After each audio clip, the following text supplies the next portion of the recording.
గురు జయ జయ గురు ఓం గురు జయ గురు జయ జయ గురు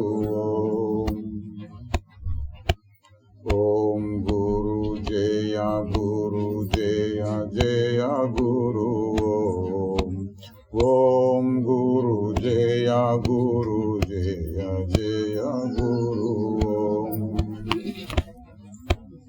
ఓం గురు జయ గురు జయ జయ గురు ఓం గురు జయ గురు జయ జయ గురు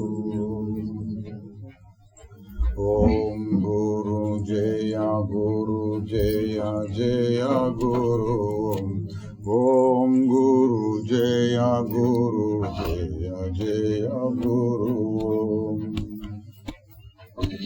ఓం గురు జయ గురు జయ జయ గురు ఓం గురు జయ గురు జయ జయ గురు ఓం గురు జయ గురు జయ జయ గురు ఓం గురు జయ గురు జయ జయ గురు ఓం గురు జయ గురు జయ జయ గురు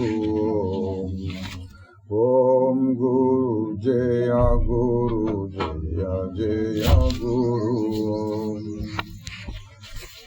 ఓం గురు జయ గురు జయ జయ గురు ఓం గురు జయ గురు జయ జయ గురు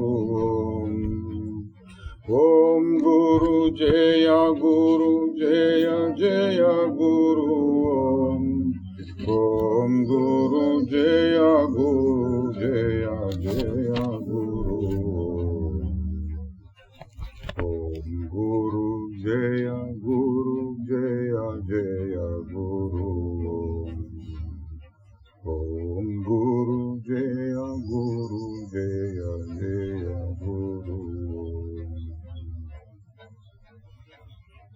మేలుకొనుడి మనుజులారా మేలుకొనుడి మిత్రులారా మేలుకొనుడి అమృతత్వపు మిగుల చక్కని పుత్రులారా మేలుకొనుడి మనుజులారా మేలుకొనుడి మిత్రులారా మేలుకొనుడి అమృతత్వపు మిగుల చక్కని పుత్రులారా మేలుకొనుడి అఖిల జీవుల యందు నరులకే ఆత్మవిద్యకు అర్హతందురు అట్టి జన్మము ఎత్తి ఆయువు వ్యర్థపరచుతు తిరుగనేలా మేలుకొనుడి మనుజులారా మేలుకొనుడి మిత్రులారా జగతి అందలి భ్రమలు బాధలు జనన మరణములన్ని కలలు తనను తాను తెలియకుండుటే తలచి చూచిన పెద్ద నిదురా మేలుకొనుడి మనుజులారా నిదుర మీరు లేవరేమి నిజ సుఖమును పొందరేమి మీదు మిక్కిలి దేవతలకును మేలుకొలుపులు అందురేమి మేలుకొనుడి మనుజులారా మేలుకొనుడి ఏమి సారము ఇందు కలదు కేల విసుగును చందలేదు పీడ కలలా పాడు నిదురను వీడి బ్రహ్మగ మేలుకొనుడి మేలుకొనుడి అమృతత్వపు పుత్రులారా అనుచు వేదము పిలుచుచుండు అమృతత్వపు పుత్రులారా అనుచు వేదము పిలుచుచుండు మేలుకొనుడి మేలుకొనుడి మీదు హక్కును కోరుకొనుడి. మేలుకొనుడి మనుజులారా, మేలుకొనుడి మిత్రులారా.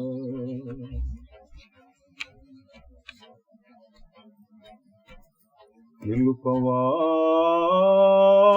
నిలుపవా నీ వెలుగు నాయందు నిశ్చలముగ నిలుపవా.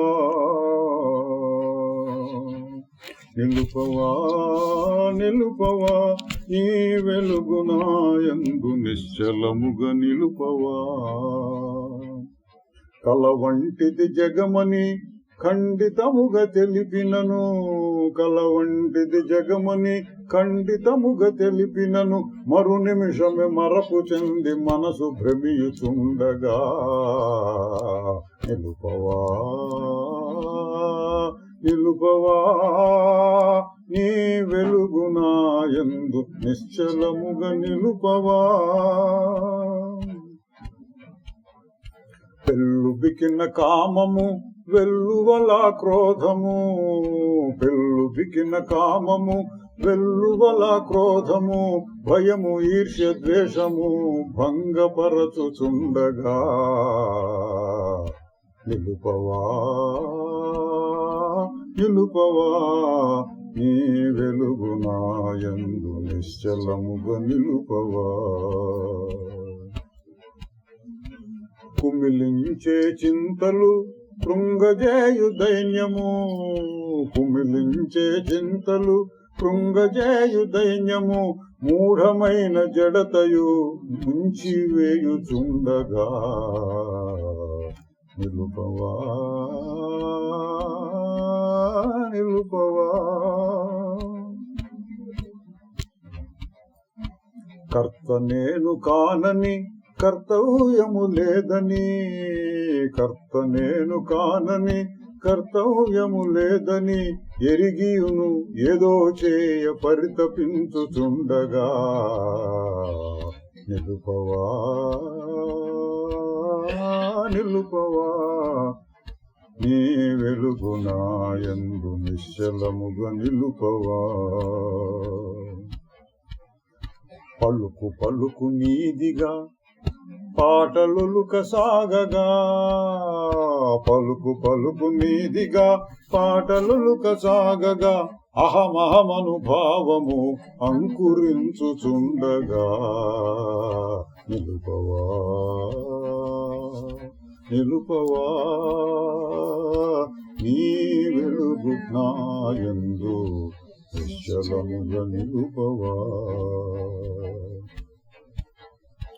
ఓం గురు జయ గురు జయ జయ గురు. ఓం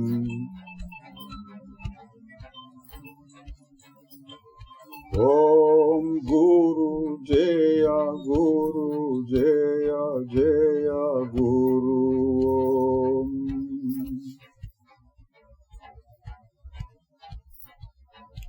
ఓం గురు జయ గురు జయ జయ గురు. ఓం ఓం గురు జయ గురు జయ జయ గురు. ఓం గురు జయ గురు జయ జయ గురు.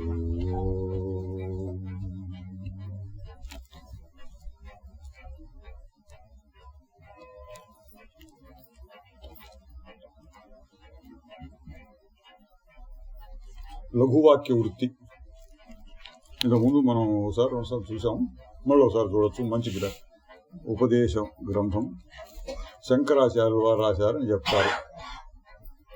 శృతి స్మృతి పురాణానాం ఆలయం కరుణాలయం నమామి భగవత్పాద శంకరం లోకశంకరం. 18 శ్లోకాలు క్లుప్తంగా సాధకులకు కావాల్సిన విషయాలన్నీ ఇందులో వస్తాయి.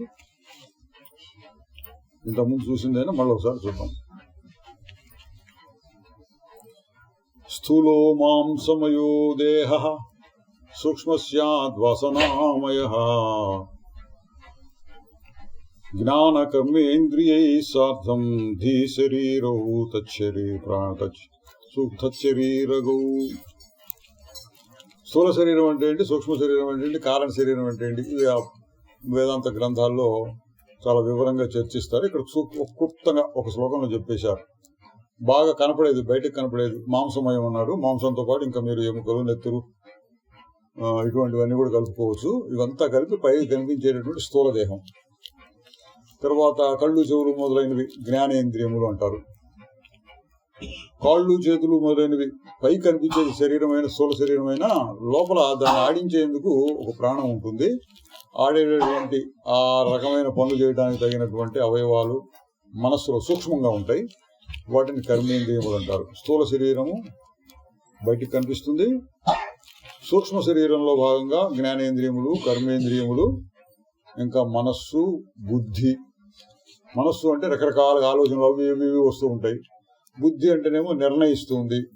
ఇట్లా కొంచెం తేడా చూపించారు. మామూలుగా మన మనస్సు అని చెప్పుకుంటాం, అంతా కలిపి ఇక్కడ మనస్సు, బుద్ధి అని రెండుగా చూపించారు.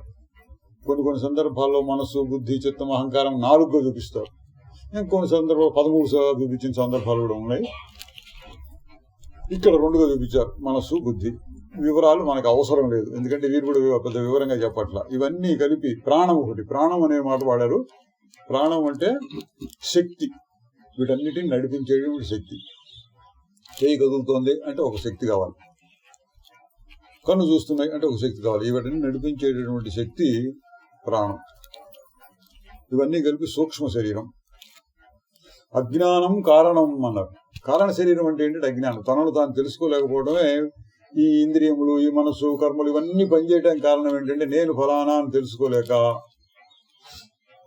తెలుసుకోలేకపోగా కొత్తగా తనను తాను ఊహించుకోవడం, అదంతా కలిపి అజ్ఞానము అన్నారు. తనను తాను తెలుసుకోగలిగితే అట్లా ఊరుకుంటే ఇంకేలే చేసే ప్రపంచం లేదు. తనను తాను తెలుసుకోలేకపోవడం వలన, అసలు స్వరూపం తెలుసుకోలేకపోవడం వలన కొత్త ఊహించుకుని, అంటే నేను శరీరము, ఇంద్రియములు అనుకోవడం. ఈ శరీరాన్ని అనుసరించి ఎన్ని వస్తాయి, ఇంకా చాలా వస్తాయి. నేను ఫలానా అంటే ఇంత చదువుకున్న వాడిని, ఇంత ఉద్యోగం చేసేవాడిని, ఇంత ఆస్తిపరుణ్ణి, ఇంత కుటుంబ పరుణ్ణి, ఇటువంటివి ఎన్నెన్నో వస్తూ ఉంటాయి దీని మీద.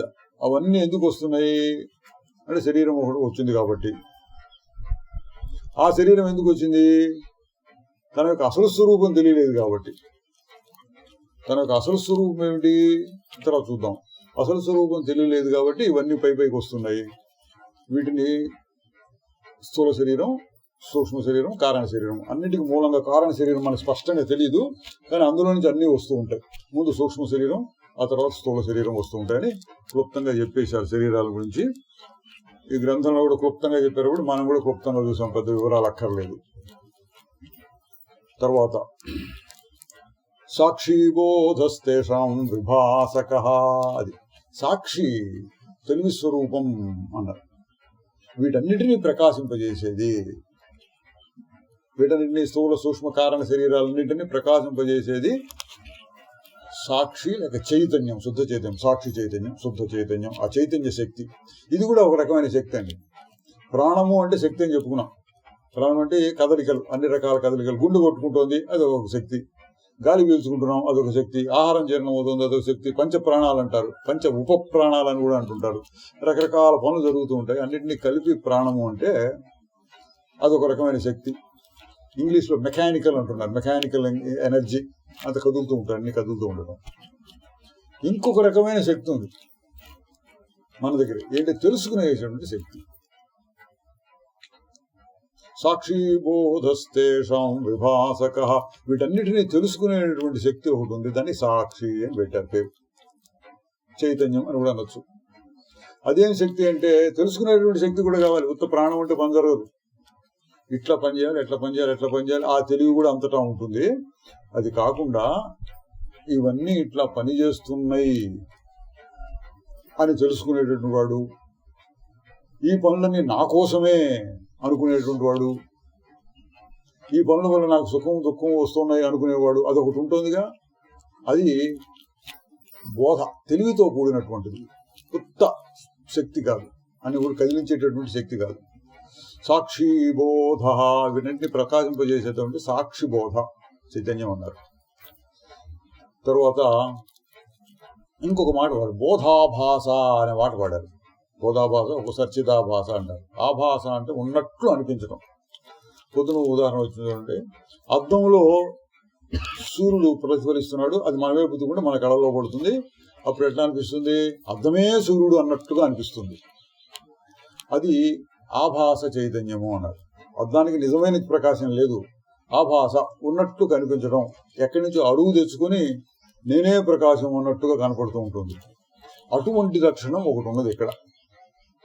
అదే మనకి ఇప్పుడు కావాల్సిన మన సమస్య అంతా అక్కడే ఉంది, మనం చేయవలసిన పనులు కూడా అక్కడే ఉన్నాయి. ఏంటి అదంటే బోధాభాస, బోధ ఉన్నట్లుగా అనిపించడం. ఎక్కడ ఉంటుంది అంటే మనస్సులో ఉంటుంది. మనసులో ఏం పడింది? ఆత్మ ప్రకాశం పడింది. ఆత్మ ఎక్కడ ఉంటుంది? ఎక్కడుంది ఆత్మ? ఎక్కడ ఉంటుందండి? మన సిద్ధంలో చైతన్యం అంతటా ఉంటుంది, సృష్టి మొత్తం ఉంటుంది. ఇక ఖాళీలో కూడా ఉంటుంది. కానీ ఖాళీలో ఉన్నది మనకు తెలియదు. సూర్యుడి ప్రకాశం ఎక్కడ ఉంటుందండి? సూర్యప్రకాశం ఆకాశంలో ఉంటుందా? మన గదిలో కూడా ఉంటుంది. ఇవన్నీ కనపడుతున్నాయంటే సూర్యప్రకాశం వల్లే. మనం లైట్లు వేసుకోలేదుగా, సూర్యుడికి వెళ్తురే అడుబడి ఇటుబడి మొత్తానికి మన అందరి మీద పడుతుంది, అందరం కనపడుతున్నాం, అన్ని వస్తువులు కనపడుతున్నాయి. ఆ సూర్యప్రకాశము ఇంకొక మనిషి ఇక్కడ ఇద్దరు మనుషుల మధ్యలో ఉంటుందా ఉండదా? సూర్యప్రకాశం ఉంటుందా? కనపడుతుందా? సూర్యప్రకాశం కనపడుతుందా? ఎట్లా ఉంటుంది? ఎర్రగా ఉంటుంది, తెల్లగా ఉంటుంది, నల్లగా ఉంటుంది? ఏం లేదు, ఎట్లాగో ఉంటుంది అంతే సూర్యప్రకాశం. దీని మీద పడ్డప్పుడు కనపడుతుంది. ఈ రంగు, ఈ రంగు, ఈ రంగు, ఈ రంగు, రంగు, ఈ ఆకారం, ఈ ఆకారం, ఇవన్నీ కనపడతాయి. ఆ సూర్యప్రకాశం వల్ల కనపడతాయి. కానీ సూర్యప్రకాశం సూటిగా మనకు కనపడదు. దీని మీద పడ్డప్పుడే, అటు బయటికి వెళ్ళి చూసినప్పుడు కంటి మీద పడ్డప్పుడే. ఇక్కడేంటి? ఆకాశం ఉంది, ఖాళీ. ఖాళీలో కూడా సూర్యప్రకాశం ఉండాలి, ఎందుకంటే ఖాళీలోంచి మన దగ్గరికి వస్తుంది కాబట్టి. కానీ కనపడదు. అటువంటిది ఈ సృష్టి మొత్తంలో ఉన్నది చైతన్యం. నీలోన వెలుగు, నాలోన వెలుగు, నిఖిల భూతములందు నిలిచిపోతూ సుప్తి అందున వెలుగు, శూన్యమందున వెలుగు. శూన్యంలో కూడా ఉంటుంది. అయితే అది ఉన్నట్టు మనకు తెలియదు. ఇక్కడ చైతన్యం ఉన్నదని నాకు చైతన్యం తెలియదు. ఎక్కడ తెలుస్తుంది చైతన్యం అంటే ఏమైనా పదార్థాల్లో పడితే కొద్ది కొద్ది తెలుస్తుంది. రాయి రెప్పలో ఉంటుందా చైతన్యం? ఉంటుంది. ఎట్లా ఉంటుంది? రాయి రాయిలాగా ఉండాలి, ఇసుక ఇసుకలాగా ఉండాలి, నీరు నీరులాగా ఉండాలి. వాటిని ధర్మాలు ఉన్నాయి కదండి. ఆ ధర్మాన్ని నిర్వర్తించాలంటే దానికి కొంత తెలివి కావాలి. అటువంటి తెలివి అంతటా ఉంటుంది. ఇంకా ఎక్కడ ఉంటుంది? మన శరీరంలో కూడా ఉంటుంది, ప్రతి అవయవంలో ఉంటుంది, ప్రతి అణువులోనూ ఉంటుంది. ఒక వెంట్రుకలు తీసుకున్నాం అనుకోండి, ఎన్నాళ్ళు ఉంటాయి వెంట్రుకలు? దానికి లెక్క పెట్టారు, 3 నెలలు, 4 నెలలు, 5 నెలలు ఏ ఉంటుంది. అంతకాలం పెరుగుతుంది, పడిపోతుంది, మళ్ళీ కొత్త వెంట్రుక వస్తుంది, మళ్ళీ పడిపోతుంది.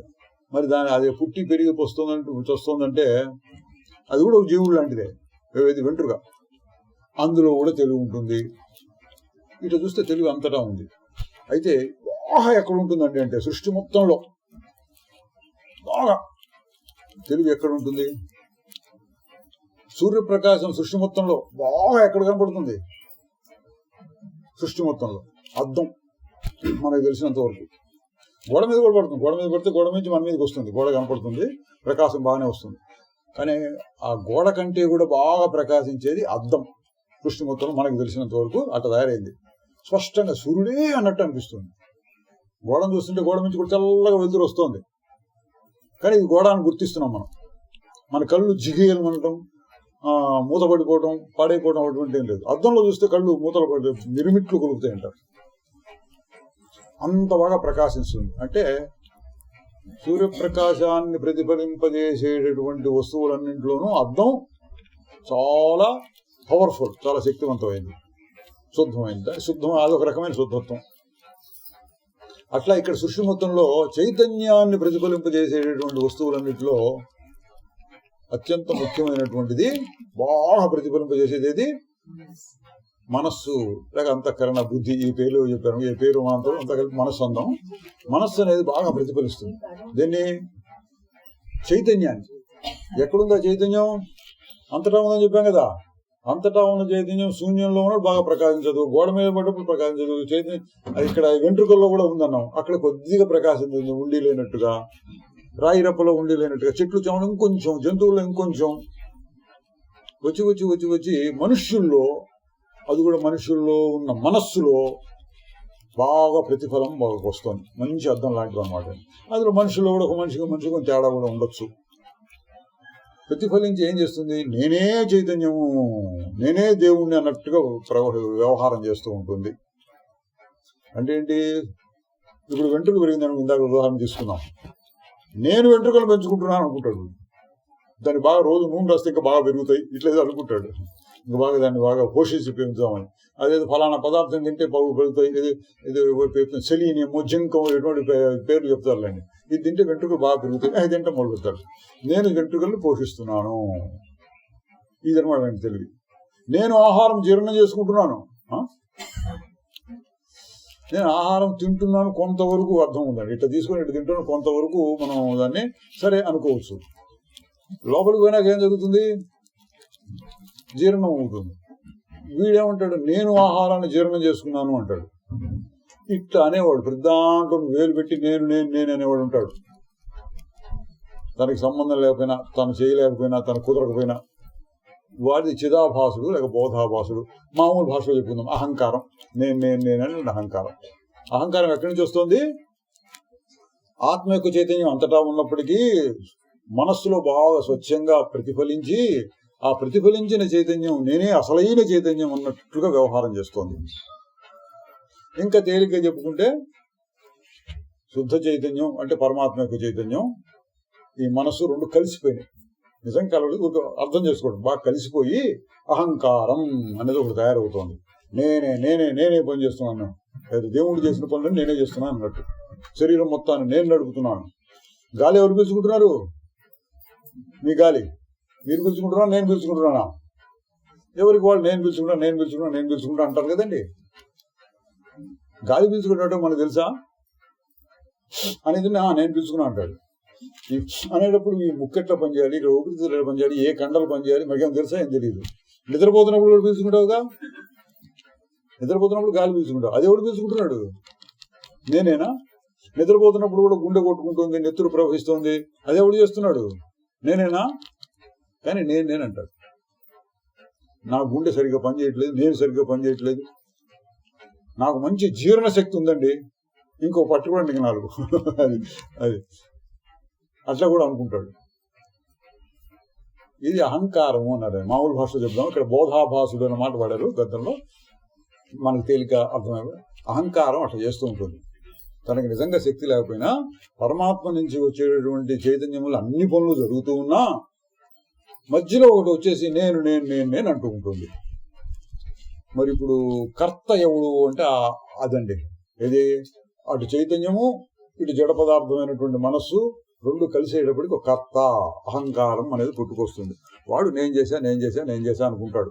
అంటే దాదాపుగా కొంతవరకు చెప్పాలంటే కొంతవరకు ఆ ఈశ్వరుని లక్షణం, సృష్టి చేసేటువంటి లక్షణం వీడిలో కూడా కొద్దిగా వచ్చింది. దాన్ని పట్టుకొని నేను చేస్తున్నా అనుకుంటాడు. చేసిన దాని యొక్క ఫలితాన్ని కూడా వీడు అనుభవిస్తాడు. దీన్ని చేసిన ఫలితాన్ని నేను అనుభవిస్తున్నాను అంటాడు. రకరకాల కర్మలు చేసి పుణ్యం పాపం ఇంకా లోకాలు తిరగడం అంతా ఎవడికి అంటే అహంకారానికి. దాని ఇంకో రకంగా జీవుడు అని కూడా అంటుంటారు సందర్భంలో. జీవుడు ఇక్కడ చిదాభాసం, మనం అహంకారం అన్నాం, తేలికైపోతుంది జీవుడు. ఇప్పుడు ఏం చేయాలి, ఇదంతా ఉపోద్ఘాతం అనుకోండి, కొద్దిగా చెప్పి ఉపోద్ఘాతం తర్వాత ఏమన్నారంటే బోధాభాసా శుద్ధ బోధం వివిచాద్ అతి యత్నతః. అతి యత్నం అంటే ప్రయత్నం, చాలా ప్రయత్నం చేసి ఈ బోధాభాసుండి అంటే అహంకారాన్ని అసలైన చైతన్యాన్ని అటు వేరు చేయాలి అన్నాడు. వేరు చేసి చూడాలి. చైతన్యం మనసు కలిసిపోయిందన్న, అది నిజంగా కలవలేదు, అది ఆభాస అనుకోండి, ప్రతిబింబం లాంటిది. ప్రస్తుతం కలిసిపోయింది అనుకోండి. ఈ కలిసిపోయినట్లుగా ఉన్నటువంటి చైతన్యము అహంకారము మనస్సు దాన్ని వేరు చేసేసి ఇది శుద్ధమైన చైతన్యము, ఇది మనస్సులో ఉన్న చైతన్యము, అటు వేరు చేయొచ్చు, అటు వేరు చేయాలి అంటున్నాడు. ఎందుకంటే నీకు అది మంచి కావాలి అని సాధకులకు చెప్పాము, వేరు చేయాలి, ఇది మనం చేయవలసిన సాధన. శుద్ధమైనటువంటి చైతన్యం నుంచి ఈ ప్రతిబింబ చైతన్యాన్ని లేక అహంకారాన్ని లేదా మనస్సు అనుకోండి, ఆ రెండింటిని వేరు చేయాలి. మనకి తెలుస్తుందా? ఇది మనలోనే ఉంది చైతన్యం, తెలుసుకునే శక్తి. నేను తెలుసుకుంటాను అంటారు కదా. దేని చూసినా దేని తెలుసుకుంటా, ఆ చెట్టును తెలుసుకుంటాను, గోడను తెలుసుకుంటున్నాను, కిటికీని తెలుసుకుంటాను, మనిషిని తెలుసుకుంటాను, ఈ రంగును తెలుసుకుంటున్నాను, ఆ రంగును తెలుసుకుంటున్నా, నాలో వచ్చేటువంటి కామక్రోధాలను తెలుసుకుంటున్నాను, భయము, శోకం, మదం ఇటువంటి వాటిని తెలుసుకుంటున్నాను, సుఖము, దుఃఖం వీటిని తెలుసుకుంటున్నాను. అన్నింటినీ తెలుసుకుంటా పెద్ద అంటే నేను అంటుంది. ఇంతగా తెలుసుకునే శక్తి ఎక్కడిది అంటే దీనికి సూటిగా లేదు. దానివల్ల అక్కడ తనంతట తాను సృష్టించుకున్నటువంటి తెలివి కాదు. ఆ శుద్ధమైన పరమాత్మ చైతన్యం, శుద్ధ చైతన్యం, దాని నుంచి వచ్చిన శక్తిని ఉపయోగించుకుని నేనే అంటుంది. దాన్ని వేరు చేయి అంటున్నాడు. ఎందుకంటే పుణ్యపాపములు, కర్మలు, అందువల్ల కలిగే సుఖ దుఃఖములు, వీటన్నిటికీ కారణం ఎవరంటే నేను కర్త, నేను అనుకోవడం. అక్కడ వేరు చేయబోతున్నాడు. వేరు చేయడం అన్న మనం విన్నాం కదా. ఎక్కడ విన్నాం? క్షేత్రజ్ఞ విభాగము, వేరు చేయడం, వివేకము లేక విభాగం, వేరు చేయడం. ఆ వేరు చేయడం అనే మాటను చెప్పారండి. వేరు చేయడం ఎట్లాగూ టెక్నిక్ చెప్తున్నాడు. మరీ ఎక్కువ సిద్ధాంతాలు వివరణ చెప్పకుండా జాగ్రత్త స్వప్నయోరేవ బోధాభాస విడంబ. వాడు ఎక్కువగా విజృంభించి పనిచేస్తుంటాడు. జీవుడు లేక అహంకారం ఎప్పుడు ఉంటాడు. జాగ్రత్త అవస్థ, స్వప్నావస్థ అంటే మెలకువ, కళ, ఈ రెండిట్లో నేను బాగా పనిచేస్తుంది. గాఢ నిద్ర సుషుప్తి అవస్థలో అక్కడ సమ్మగా పడుకొని ఉంటుంది. అహంకారం పెద్దగా పనిచేయదు. ఆ అవస్థలో ఏముంటుంది? మరి ఏం ఉండదంటామా? ఉంటుందంటామా? శుద్ధ బోధ, శుద్ధ చైతన్యం ఉంటుంది, ఎప్పుడూ ఉంటుంది. సుషుప్తి అవస్థలో ఈ జీవుడు లేక అహంకారము, మనస్సు ఇవన్నీ లేనప్పుడు కూడా లయం అయిపోయినాయి, పూర్తిగా లేకుండా పోవడం కదా, ఎక్కడ పడుకొని ఉన్నాయి. ఆ టైంలో శుద్ధ బోధ ఏం చేస్తూ ఉంటుంది? దానికి అలవాటైన పని ఒకటి ఊరికి తెలుసుకుంటూ ఉంటాం. అది నిజంగా నిద్రపోదు, అది ఊరిక ఉంటుంది. నిద్రపోయింది, మనస్సు అవి నిద్రపోయినాయి. శుద్ధ బోధ ఊరిక తెలుసుకుంటూ ఉంటుందిట. మనస్సు ద్వారా తెలుసుకోవడం కాదు, మనస్సు లేనప్పుడు తెలుసుకోవడం. ఏం తెలుసుకుంటుంది? ఏమీ లేదు అని తెలుసుకుంటుందిట. ఏం లేదు ఇప్పుడు అని తెలుసుకుంటుంది. అది కూడా ఒక తెలుసుకోవటమే అన్నాడు.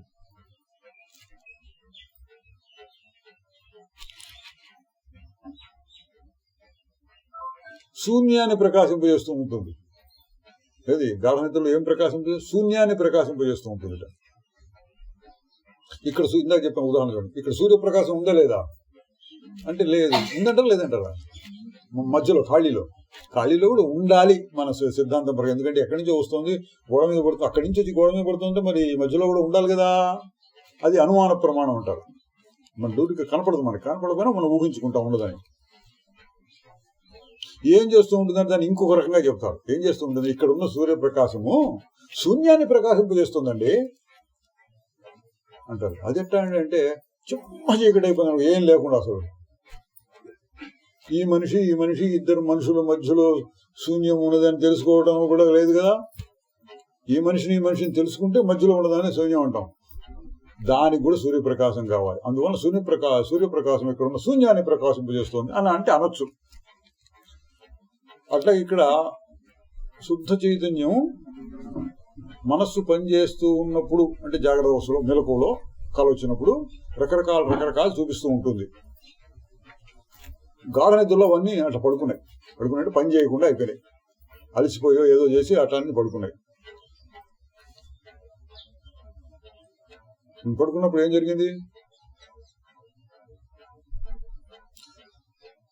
అక్కడ శూన్యాన్ని ప్రకాశింపజేసింది. శుద్ధమైన బోధం, శుద్ధమైన చైతన్యం ఏమీ లేని దాన్ని ప్రకాశింపజేస్తోంది అన్నారు.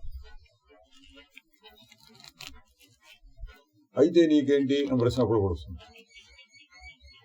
దీని తర్వాత సాధకులకు కావాల్సిన ఒక ముఖ్యమైన పాయింట్ మనం రోజు చేస్తూనే ఉంటాం, దాని ప్రమాణం ఇందులో ఉంది. జాగ్రత్త అవస్థలో కూడా జాగరేపి ధియ తూష్ణీం భావ శుద్ధేన భాష్యతే. జాగ్రత్త అవస్థలో కూడా బుద్ధి ఆగిపోయిన స్థితి, బుద్ధి ఆగిపోవడం, పూర్తిగా ఆగిపోవడం, తూష్ణీం స్థితి అన్నారండి. తూష్ణీం స్థితిలో శుద్ధ ప్రకాశం, శుద్ధ చైతన్యం నీకు తెలుస్తూ ఉంటుంది. శుద్ధ చైతన్యం ఎప్పుడు ఉంటుందండి? సిద్ధాంతం ప్రకారం ఎప్పుడు ఉంటుంది, 24 గంటలు ఉంటుంది. జాగ్రత్త స్వప్నముల్లో అంత స్పష్టంగా తెలియదు. అది వచ్చి మనసు మీద పడి మనసు ద్వారా అన్నింటినీ తెలుసుకుంటోంది. కాబట్టి మనం ఊహిస్తాం. ఎట్లా ఊహించడం ఏంటి? మనసు అన్నింటినీ తెలుసుకుంటోంది, కానీ మనస్సుకు తెలుసుకునే శక్తి ఎక్కడి నుంచి వచ్చింది అంటే మనస్సు వెనకాల ఆత్మ అలాగే చైతన్యం ఒకటి ఉన్నది. కాబట్టి ఆ శక్తిని ఉపయోగించుకుని మనస్సు అన్నింటినీ తెలుసుకుంటోంది అని మనం ఊహిస్తాం.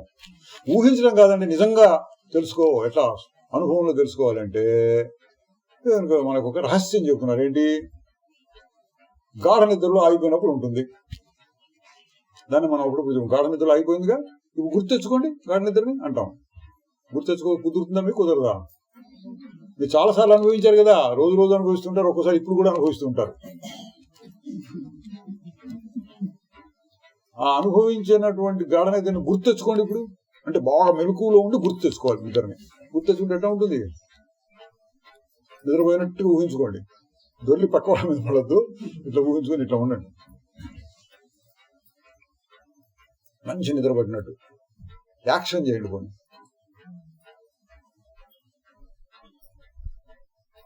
అదే దాన్ని మనం ఆగి చూడు అంటుంటాం. ఇదే గాఢ నిద్రను గుర్తు తెచ్చుకుంటే ఆగి చూసినట్టు.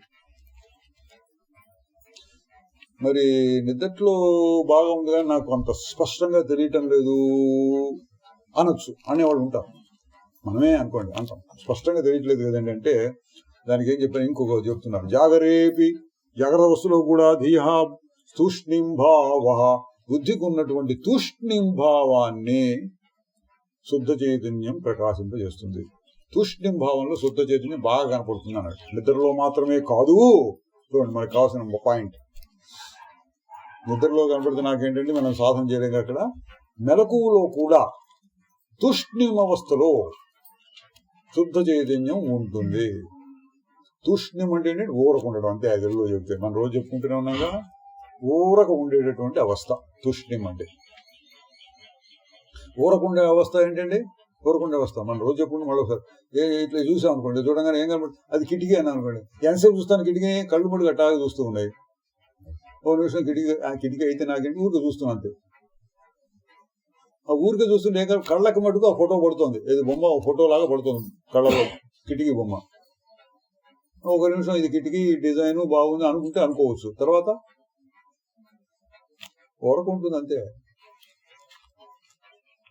అది నీకేమైనా అవసరం అయితే ఈ కిటికీ బాగుందా బాగాలేదు, ఇటువంటి డిజైన్ మన ఇంట్లో కూడా పెట్టించుకుందామా, కిటికీ మూసేద్దామా, అటు జరుగుదాం, ఇట్లా ఆలోచిస్తుంటే కొంచెం దూరం పెడుతుంది మనసు ఆలోచన.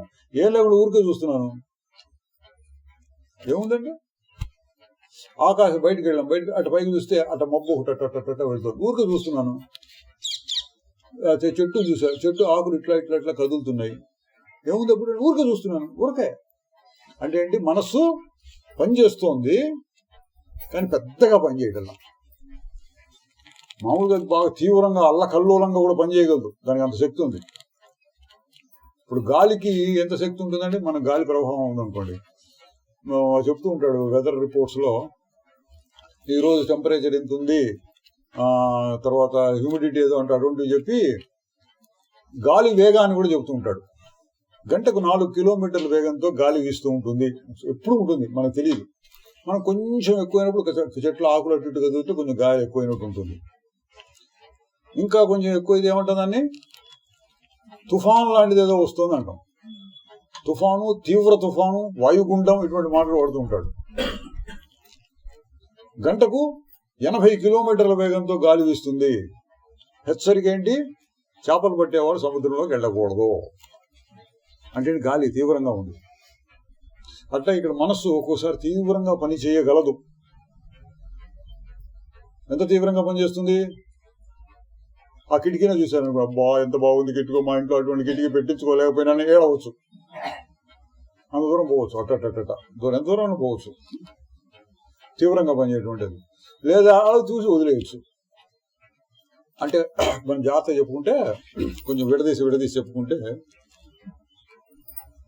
ఏదైనా వస్తువుని చూడటమో వినటమో ఇది చేసాం అనుకోండి, ఇంద్రియముల ద్వారా ఒక జ్ఞానం వచ్చింది. ఫస్ట్ ఏం జరుగుతుంది? ఆ ఫోటో తీసినట్టు ఇలా చెవులో ఉడక పడింది ఒక శబ్దం, అది మొట్టమొదటి మెట్టు. రెండో మెట్లో ఏం జరుగుతుంది, ఏమిటి ఇది అని ప్రశ్న వస్తుంది. మనకు తెలియకుండా స్పీడ్గా జరిగిపోతుంది. ఏమిటి ఇది అనగానే గమనిస్తుంది, దీని ఆకారం ఇట్లా ఉంది, ఈ ఆకారం ఇట్లా ఉంది, ఈ ఆకారం ఇట్లా ఉంది, ఇటువంటి ఆకారాన్ని ఇంత ముందు ఎప్పుడు చూసానా అంత ఆలోచన మనకు తెలియదు, కంప్యూటర్ లాగా జరిగిపోదు. ఇంతకుముందు ఇటువంటి ఆకారాన్ని ఎక్కడ చూశాను, దీనికి ఏం పేరు, కిటికీ అనే పేరు. కిటికీ అనే పేరు మనం పెడుతున్నాం అంటే దానికి ఎట్లా పెట్టాం, ఇంతకుముందు కిటికీ అనే జ్ఞానం మనలో ఉంది, కిటికీ యొక్క అనుభవము, కిటికీ అనే పేరు, ఆ జ్ఞానం మనలో ఉంటేనే కదా మనం వెంటనే కిటికీ అని పేరు పెట్టాం. కొత్తది ఏదైనా చూసామనుకోండి, ఇంతకుముందు ఎన్నడూ చూడండి, ఎవరైనా తెలుసు ఏంటండి ఇది ఏంటి, ఇది ఇట్లాగా దీని పేరు ఏంటి అట్లా కనుక్కోవాల్సి వస్తుంది. మన కిటికీ బాగా అలవాటైన విషయం, ఇటు చూడగానే కిటికీ అన్న పేరు వచ్చేసింది మనసులో. ఇది రెండో మెట్టు అనుకోండి. మొదటి మెట్లో ఊరికే చూసింది, రెండో మెట్లో కిటికీ అని పేరు పెట్టింది. తర్వాత ఏం చేస్తుంది, మూడో మెట్లో దీని గురించి ఏం చేయాలి, మనం ఆలోచించాలా అక్కర్లేదా, మంచిగా చెడా, ఏం చేద్దాం, ఇందులో మంచిలే చెడు వదిలేయి అంటుంది. లేదా మంచి అండి, మనం ఇల్లు కట్టించాలనుకుంటున్నాం కదా, ఇటువంటి డిజైన్ పెడదామా, ఈ ఊళ్ళో బాగా చేస్తారు, ఆ ఊళ్ళో బాగా చేస్తారు, ఎంత అవుతుంది ఇక్కడ, ఇట్లా కొంచెం ఆలోచించాం అనుకోండి, అంటే దీన్ని ఏం చేద్దాము, దీన్ని ఎట్లా ఉపయోగించుకుందాము, నాకు దీనికి ఎటువంటి సంబంధం అని మళ్ళీ వచ్చేస్తుంది ఆలోచన. ఇంకా బాగా ఆలోచిస్తున్న కొద్దీ ఇంకో మూడో మెట్టు అనమాట, ఏం చేద్దాం మంచిగా చెడా ఇట్లా ఆలోచన. నాలుగో మెట్లో దానివల్ల సుఖం కానీ దుఃఖం కానీ పొందుతుంది. ఇదే ఎవడిది, మా తమ్ముడిది, వీడు బాగా కట్టించాడుగా నాకంటే అనుకున్నాను, కొంచెం దుఃఖం వేసింది. ఈ సుఖ దుఃఖాలు ఇది ఒక మెట్టు. ఇట్లా రకరకాల మెట్లలో మనసు పనిచేస్తూ ఉంటుంది. ఎప్పుడు తీవ్రం అవుతుంది, సుఖ దుఃఖాలు కలిగినప్పుడు. సుఖ దుఃఖాలకు ముందు మెట్టు రాగద్వేషములు, దానికంటే ముందు మెట్టు పేర్లు పెట్టడం, పరిచయం చేసుకోవడం, గుర్తుపెట్టడం, దానికంటే ముందు మెట్టు ఊరక తెలుసుకోవడం. ఇట్లా రకరకాలుగా అట్లా మెట్లుగా వెళ్తుంది. ఇదంతా మనకు తెలియకుండా చాలా స్పీడ్గా జరిగిపోతుందండి. ఇప్పుడు మనం మొట్టమొదటి మెట్లో ఆగిపోయింది అనుకోండి, మనం ఆపినా దాని ఆగిన, అటువంటి దాన్ని మనం తూష్ణీం స్థితి అనొచ్చు. ఇక్కడ ఊరక ఉండటం, కిటికీని చూశాను, కిటికీ అని పేరు పెట్టాను, అటు ఊరక చూస్తున్నాం. ఎందుకే మరి చూడటం, కళ్ళు ఉన్నాయి కాబట్టి చూస్తుంది. ఎందుకు అటువైపు చూస్తున్నాం, మెడకాయ ఉంది కాబట్టి, మెడకాయ అటు తిరుగుతూ ఉంటుంది కదా, మెడకాయ అటు తిరిగి దాన్ని చూసింది. పక్కకి మరీ ఎక్కువ దేవడం కష్టం కాబట్టి ఎదుర్కొన్నాము దాన్ని చూస్తుంది. చూసి ఏం చేయాలి, ఆగిపోయాను అనుకోండి, అటువంటి దాన్ని మనం ఊరక చూడటం అనొచ్చు, తూష్ణీం స్థితి అనొచ్చు. కొంచెం పేరు పెట్టాం అనుకోండి, కిటికీ అని పేరు పెట్టాం, అది కూడా పర్వాలేదండి, పేరు పెట్టినా పర్వాలేదు, అంతవరకు ఆగితే. తర్వాత రాగద్వేషాలు వస్తున్నాయి అనుకోండి, ఇది బాగుంది బాగలేదు, ఇట్లా డిజైన్ బాగుంటే బాగుండేది, మనం కూడా చేయించుకుని బాగుండేది, ఇట్లా చేద్దాం అట్లా, ఇదంతా ఎక్కువగా ఇంకా ముదురుతోంది అనమాట. అంత వ్యవహారం ముదరకుండా, అంటే మనస్సులో ఉండేటువంటి వ్యవహారం ఇదంతా ఒక క్షణంలో 100వ భాగంలో జరిగిపోతుంది. మనకి అర్థం చేసుకోవడం కూడా కొంచెం వివరంగా చెప్తున్నాను. మనం మొట్టమొదటి మెట్లు ఆపామనుకోండి, మొట్టమొదటి మెట్లు ఆపితే ఎట్లా ఉంటుంది, ఊరక చూడటం, దాన్ని తూష్ణీం స్థితి అనొచ్చు. ఈ సంస్కృతం తూష్ణీం, తెలుగులో ఊరకన్నాం. ఈయనేం చెప్తున్నాడు, జాగ్రత్త అవస్థలో కూడా బుద్ధి తూష్ణీం స్థితిలో ఉన్నప్పుడు శుద్ధ చైతన్యం భాషిస్తుంది, బాగా తెలుస్తుంది. నిద్రపోయినప్పుడు శుద్ధ చైతన్యం ఉంది, తక్కిన పని చేయట్లేదు కాబట్టి, కానీ అంత స్పష్టంగా తెలియట. జాగ్రత్త అవస్థలో తూష్ణీం స్థితులు వస్తాయి, అప్పుడు తెలుసుకోవచ్చు అన్నాడు. ముందు ఈ విషయం తెలుసుకొని ఉంటే ఎప్పుడైనా తూష్ణీం స్థితి వచ్చినప్పుడు గుర్తించతో ఇది నా స్వరూపమే, అట్లా అయిపోయింది. ఎన్నోసార్లు కలుగుతూ ఉంటుంది ఊరకు ఉండేటువంటి స్థితి. ఒక పని అయిపోయింది, రెండో పని మొదలయ్యే లోపల ఉంటుంది. ఒక మాట విన్నాం, రెండో మాట వినే లోపల ఉంటుంది. మనమే ఒక మాట మాట్లాడాం, తర్వాత ఏం మాట్లాడాలో మనసుకు తట్టల, అటు ఊరికి చూస్తున్నాం, బిత్తర చూపులు చూస్తున్నాడు, ఏం మాట్లాడాలి తర్వాత ఏం చెప్పాలని. ఎవడో ఏదో అడిగాడు మనని, నాలాంటి వాడికి వినపడలా, ఊరికి చూస్తున్నా. తూష్ణీం స్థితి, ఇటువంటి తూష్ణీం స్థితి చాలాసార్లు వస్తూ ఉంటాయి, మనం గుర్తించవచ్చు. ముందు కొంచెం ట్రైనింగ్ తీసుకోవాలి. ట్రైనింగ్ తీసుకుంటే తూష్ణీం స్థితులను కూడా గుర్తించవచ్చు మనం. వీరేమంటున్నారు, అటువంటి తూష్ణీం స్థితిలో శుద్ధ చైతన్యం బాగానే కనపడుతుంది. అక్కడ మాత్రమే అంటలా, తూష్ణీం స్థితిలో మాత్రమే అంటలేదు. గాఢ నిద్రలో ఉంటుంది, అక్కడ మాత్రమే అంటలా. ఎప్పుడూ ఉంటుంది. గాఢ నిద్రలో చాలా ఎక్కువసేపు ఉంటుంది, కానీ స్పష్టంగా తెలియదు. జాగ్రత్త అవస్థలో కూడా ఉంటుంది. ఎందుకో అది ప్రూవ్ చెబితే కష్టం అండి. సుషుప్తిలో మాత్రమే ఉంటుంది అంటే ఎప్పుడు లేదు. ఆత్మ పోతుంది, చచ్చిపోతుంది, మళ్ళీ కాసేపు పుట్టుకొస్తుంది ఉంటుంది. ఇక్కడ మన దగ్గర గడ్డి ఉంటుంది. వానాకాలంలో కొంచెం పైకి వస్తూ ఉంటుంది, ఎండాకాలంలో మాడిపోతూ ఉంటుంది. మనం ఏమన్నా ఉందందామా లేదందామా, వేళ్ళు ఉండుంటాయి భూమిలో, నీళ్లు పడే తగలంగానే పైకి వస్తుంది. అట్లా సుషుప్తి అవస్థలో ఎండిపోయింది, కొంచెం నీళ్లు పోయగానే మెలకులు అన్నీ వస్తున్నాయి మళ్ళీ. కానీ ముందు ఎక్కడో ఆ సుశుద్ధ చైతన్యం మటుకు పోలా. కానీ మాకు బాగా స్పష్టంగా తెలియాలి అనేటట్టయితే జాగ్రత్త అవస్థలో కూడా ఉంటుంది, అనుమానించొద్దు. శుద్ధ చైతన్యం అక్కడ మాత్రమే అనొద్దు, జాగ్రత్త అవస్థలో కూడా ఉంటుంది. నువ్వు జాగ్రత్తగా చూడాలంతే. కొంచెం ఆ దృష్టి పెట్టి చూస్తుంటే ఆగిపోయిన స్థితి. మనం రోజు చేస్తుంటే ఏం చేస్తుంటాం, ఒక్క క్షణం ఆగి చూడు.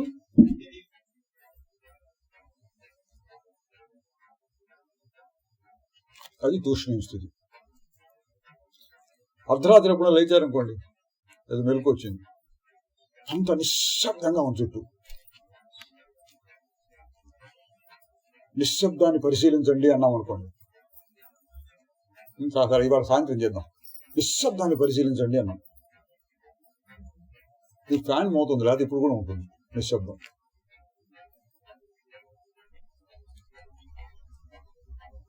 ముందు అనుకోండి, దాన్ని తీసేసి నిశ్శబ్దాన్ని పరిశీలిస్తున్నప్పుడు ఏముంటుందండి,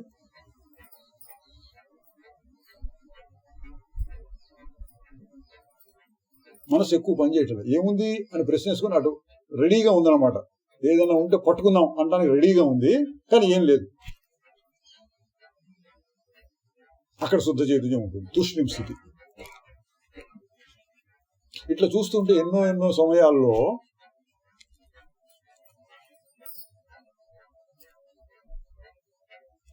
ఆ తూష్ణీం స్థితి కనపడుతుంది. కళ్ళు తిరిగి పడిపోతానే ఉన్నప్పుడు భయం వేయకుండా ఆ పక్కన ఉన్న మంచాన్నో గోడనో అట్లా పట్టుకుని అట్లా ఉన్నారనుకోండి, కాసేపు తూష్ణీం స్థితి కనపడుతుంది. భయం లేకుండా కళ్ళు తిరిగితే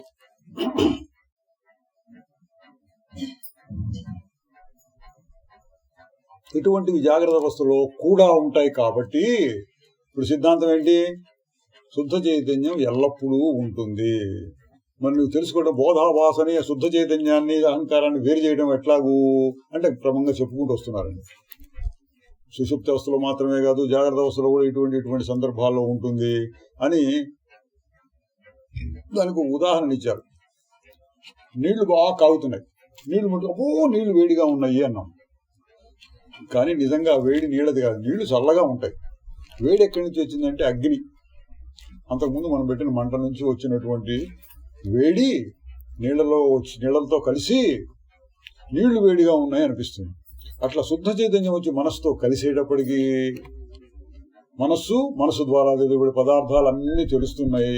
కానీ అసలైనటువంటి వేడి ఎక్కడి నుంచి వచ్చింది, అగ్ని నుంచి నీళ్లకు వేడి వచ్చినట్లుగా ఇవన్నీ తెలుసుకుంటున్నానండి.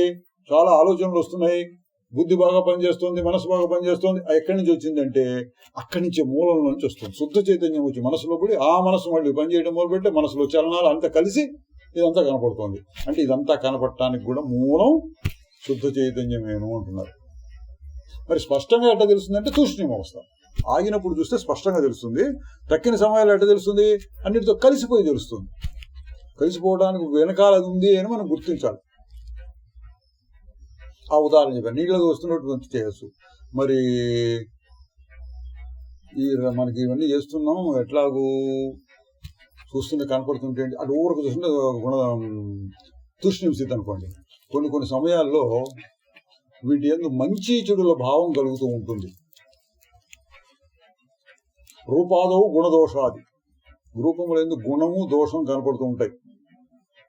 ధీ వికల్ప, బుద్ధిలో వచ్చే చలనాలు, పెద్ద చలనాలు వచ్చి మంచి చెడు నిందా చెప్పాను. ముదిరిపోయిన స్థితిలో వస్తే చూడండి, అటు ఊరక చూడటం, పేరు పెట్టడం, తర్వాత నాకు దానికి సంబంధం ఉంది అని చూడటం, మంచి చెడ అని విచారించడం, కావాలా వద్దా అనటం, ఏం చేద్దాం అని తలకాయ బదులు కొట్టుకోవడం, చివరికి సుఖమో దుఃఖమో తెచ్చుకోవడం, ఇవన్నీ ముదిరిపోతున్న స్థితులు వస్తుంటాయి కదా.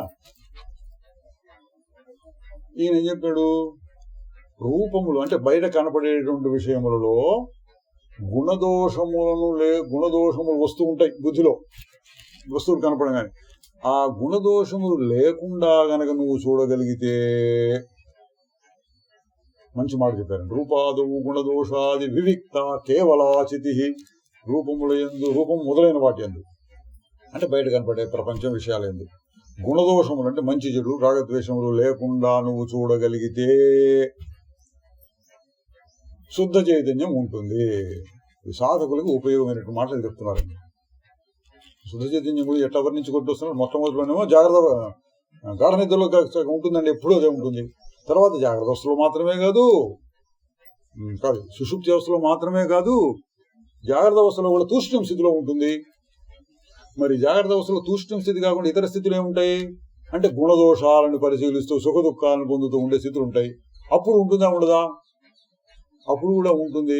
మరి ఎట్లా వాటిని వేరు చేయగలిగితే, రూపములలో గుణదోషములు చూడకుండా రాగద్వేషం అన్నాడు మంచి చెడు అనకుండా చూడగలిగితే శుద్ధ చైతన్యం కనపడుతుంది. మనం చేసింది అది కిటికీ అన్నాం, పేరు పెట్టకుండా కూడా చూడొచ్చు. ఒక పేరు పెట్టినా అక్కడితో ఆగితే పర్వాలా. మంచి చెడు అనకుండా చూశారనుకోండి, దేన్ని చూస్తున్నట్టు? ఊరికి కన్నేమో కిటికీని చూస్తోంది, లోపల మనసు దేన్ని చూస్తోంది? కదలిక లేదు మనసుకి, కదలిక లేకుండా ఆగిపోయింది, వికల్పం లేదు అక్కడ, అట్లా ఆగిపోయింది. ఆ సమయంలో శుద్ధ చైతన్యం ఉంటుంది. మరి తక్కిన సమయాల్లో ఎక్కడికి ఎట్లా పోతుందండి? గుణదోషములు చూస్తూ ఉన్నారనుకోండి మీరు, అప్పుడు ఎక్కడికి పోయిందంటే అప్పుడు కూడా అది ఉంటుంది, కలిసిపోయి ఉంటుంది.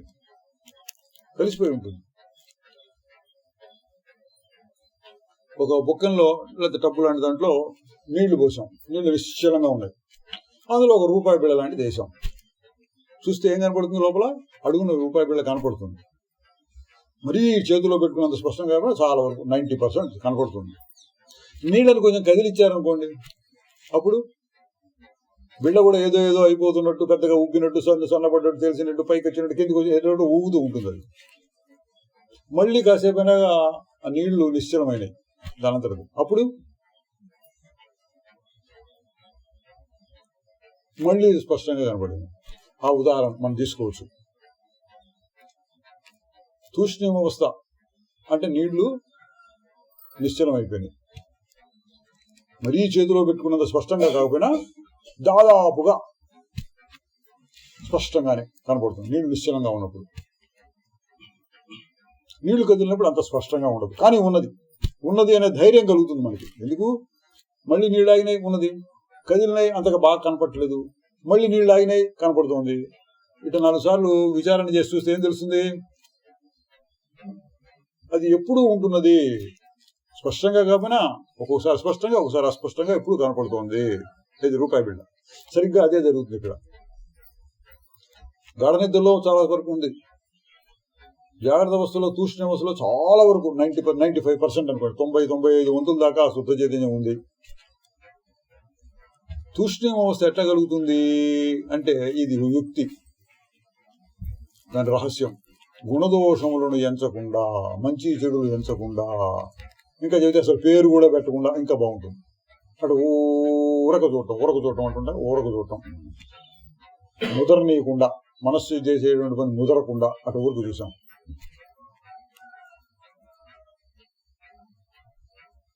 అప్పుడు శుద్ధ చైతన్యం బాగా స్పష్టంగానే ఉంటుంది.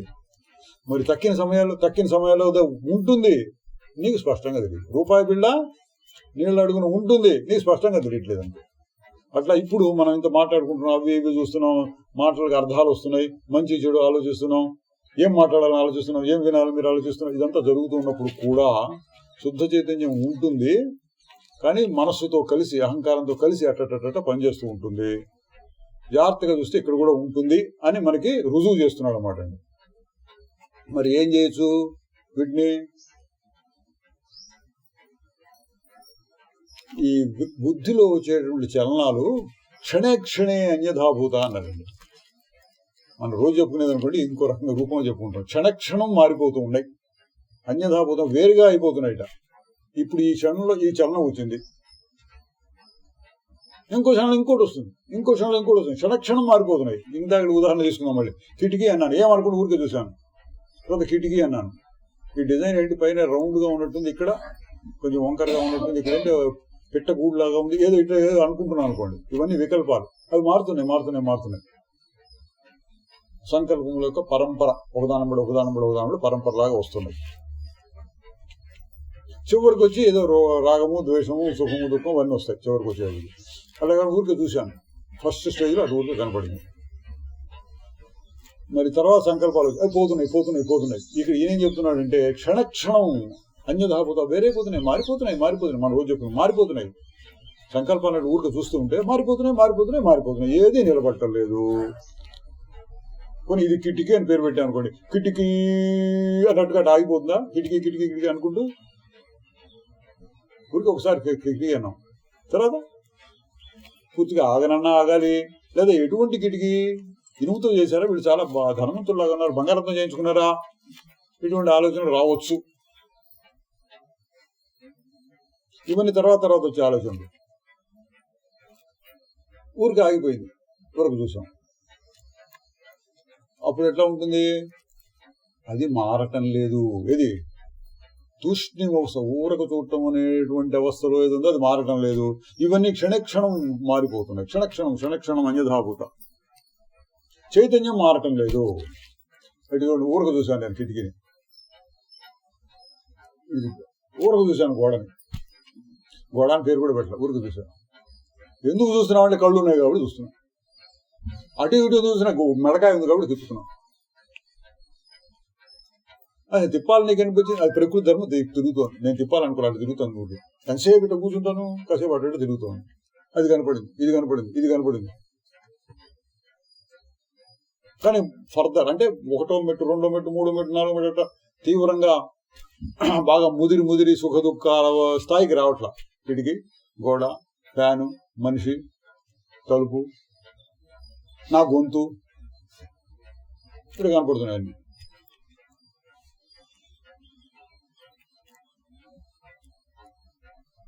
దీనికి ఒక పోలిక చెప్పారండి, ఒక ఉదాహరణ. ఏం ఉదాహరణ చెప్పారంటే,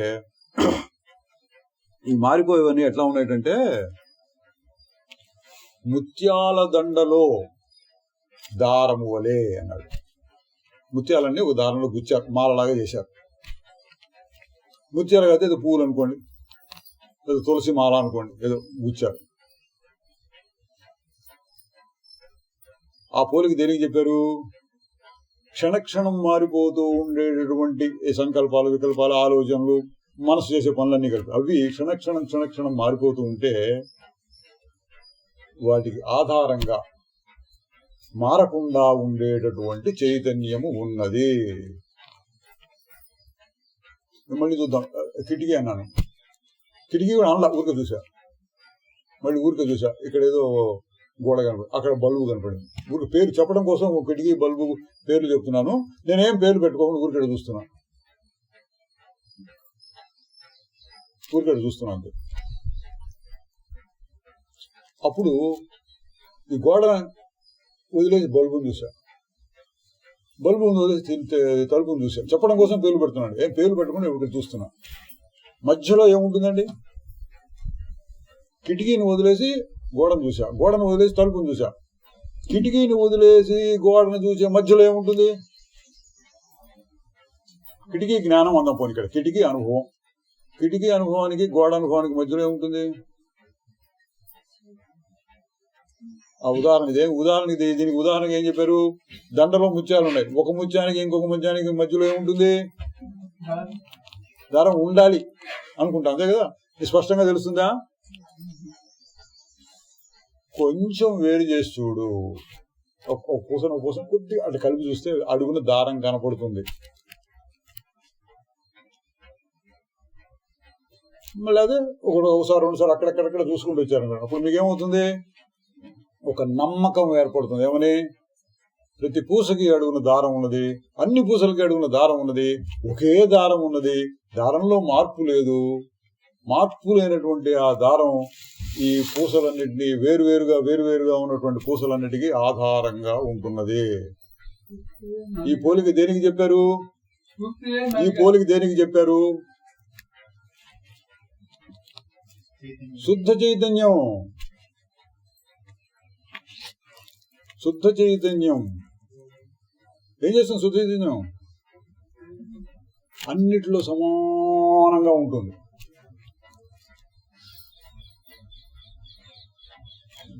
కిటికీని వదిలి గోడ మీదకి వచ్చే మధ్యలో ఏముంటుంది? అట్లా వేడదీసి చూసాం, దండను వేడి చేసి చూసినట్టు కిటికీ మధ్యలో ఏముంటుంది? శుద్ధ చైతన్యం. ఆ బొమ్మ లేదు, ఈ బొమ్మ లేదు. బొమ్మ మారాలి కదండి, పాత బొమ్మ మారిపోయి కదా కొత్త బొమ్మ వచ్చేది. చాలా స్వల్పమైన సమయం కావచ్చు, మనం గుర్తుపట్టలేకపోవచ్చు, కానీ ఉంటుంది. ఇది విధులు తిని, ఇది వదులు తిని, ఇది వదులు తిని చూస్తున్న మధ్యలో ఆ స్వల్పమైన సమయంలో శుద్ధ చైతన్యం ఉంటుంది. మరి దీని నుంచి మనం ఏమన్నా ఉపయోగించుకోవచ్చా? ఈ జ్ఞానాన్ని నుంచి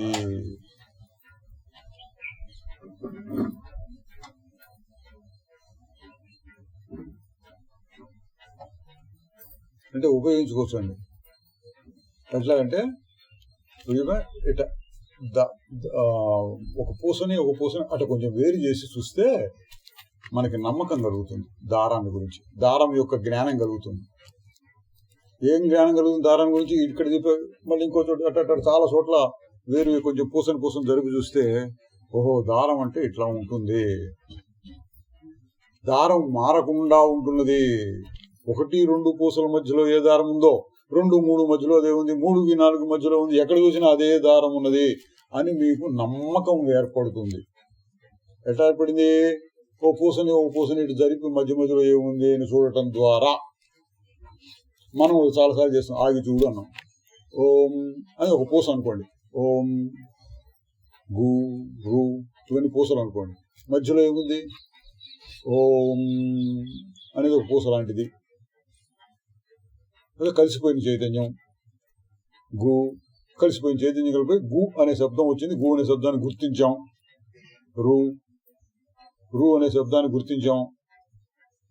మధ్యలో ఏముంది? దేన్ని గుర్తించట్లేదు, కానీ చైతన్యం ఉన్నది. మరి ఏం చేస్తూ ఉంటుందంటే ఏమీ లేదు అని తెలుస్తోంది. అది చెప్పేది. ఏమీ లేదు అని తెలుసుకోవడానికి కూడా ఒక చైతన్యం కావాలి. అక్కర్లేదా? ఇప్పుడు చుమ్మ చీకటి వచ్చింది, అమావాస్య రాత్రిపూట చేస్తున్నాను, కరెంట్ లైట్లు పోయినాయి, ఇప్పుడు అందరు టార్చ్ లైట్ వేస్తున్నారండి సెల్ ఫోన్ పెట్టి. ఏం లేదు, అటువంటిది ఏం లేదు. అప్పుడు చుమ్మ చీకటిగా ఉంది. ఏముంటుంది అప్పుడంటే? ఏమి చెప్పడానికి వీలు లేదు. ఏమి లేదని చెప్పడానికి కూడా లేదు, ఉన్నదని చెప్పడానికి లేదు. ఏం చెప్పొచ్చు? నాకేం తెలియటం లేదు అనాలి. అక్కడ దాంట్లో ఒక పాయింట్ పట్టుకున్నారు, లీగల్ పాయింట్. ఏంటి? ఏం తెలియటం లేదన్న విషయం నీకు తెలుస్తోంది కదా, దానికి కూడా చైతన్యం కావాలి. ఏం తెలియటం లేదన్న విషయాన్ని తెలుసుకునేటువంటి జ్ఞానం ఉన్నది కాబట్టి దానికి లోపము లేదు. అట్లా ఇక్కడ ఒక పూసకి మధ్యలో దారం ఉన్నదన్నట్టు ఒక ఆలోచనకి ఇంకొక ఆలోచనకి మధ్యలో నిర్వికల్పక చైతన్యం అన్నాడు. నిర్వికల్పక చైతన్యం అది ఎంతసేపు అట్లా వేలు చేస్తే అంతసేపు నిర్వికల్పకమైన చైతన్యం అటు స్పష్టంగా ప్రకాశిస్తుంది.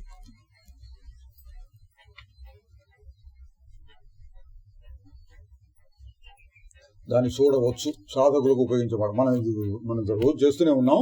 ఈ రోజు ఊరికే ఈ లఘువాక్య వృత్తి అనే పేరు పెట్టుకుని ఆ రూపంలో చూస్తున్నాం. నిర్వికల్పక చైతన్యం, ఏ మార్పు లేకుండా అటు స్వచ్ఛంగా శుద్ధంగా ఉండేటటువంటి చైతన్యం ఎప్పుడు నీకు స్పష్టంగా తెలుస్తుంది?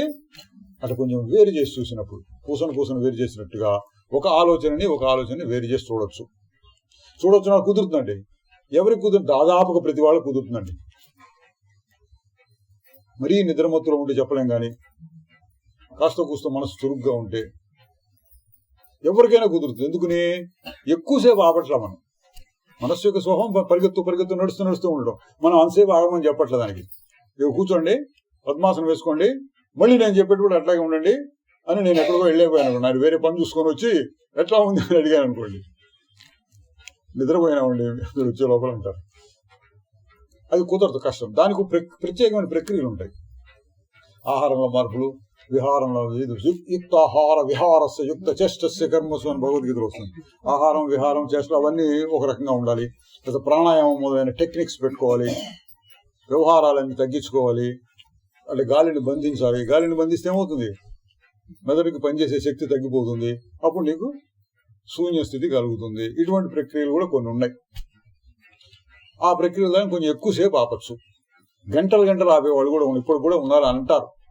గంటలు ఆపగలిగిన వాళ్ళు, రోజులు ఆపగలిగిన వాళ్ళు ఉంటారని అంటూ ఉంటారు. మనం తెలిసి చూడలేదు కానీ ఎక్కడో ఉంటారు. ఆ గుహల్లో అక్కడక్కడ ఉంటారు అటువంటి యోగులు అని చెప్తూ ఉంటారు. అదొక పద్ధతి. ఇక్కడ చెప్పిన పద్ధతి అయినా అంతసేపు అక్కర్లేదు.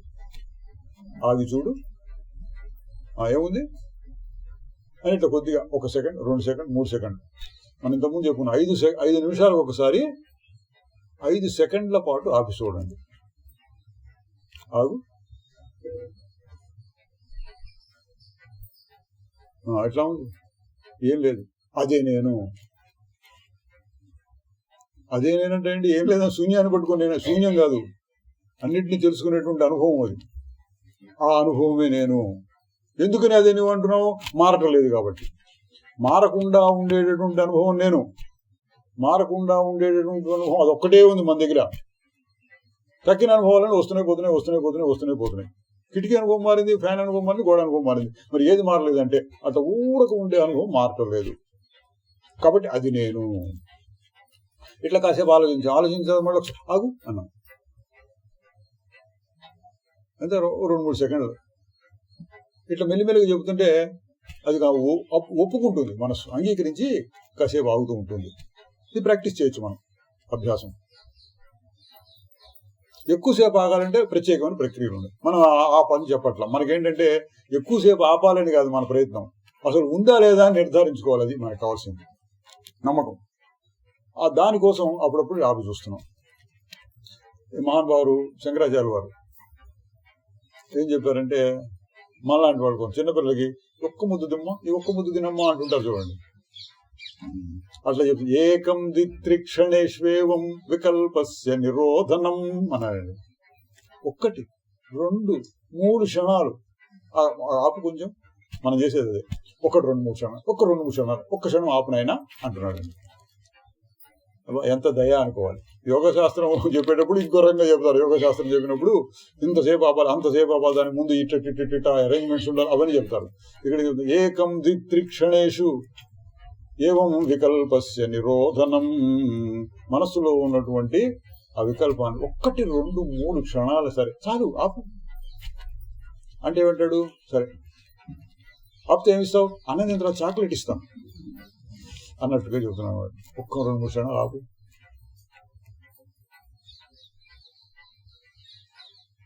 తర్వాత ఏం చేయమంటారు? క్రమేణ అభ్యసితం. క్రమంగా అభ్యాసం చేసుకుంటూ పో చేసి.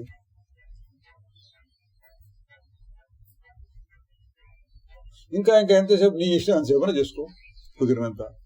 బ్రహ్మానుభవం నాకు కలగాలంటే ఇంకా ఎక్కువసేపు చేసుకో.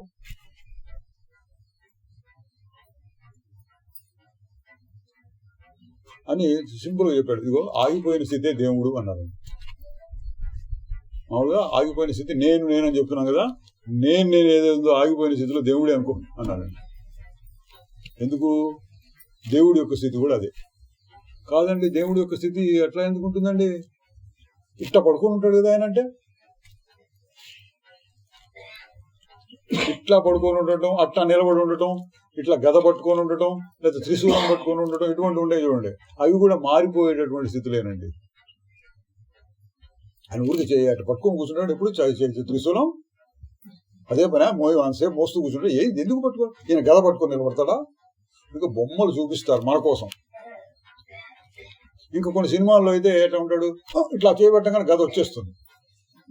ఎక్కడి నుంచి వస్తుంది? ఠగా వచ్చి చేతిలో వస్తుంది. ఇట్లా అనగానే చక్రం వస్తుంది. అప్పటిదాకా ఉండదు చక్రం. ఇట్లా అంటాడు, చక్రం వచ్చేస్తుంది.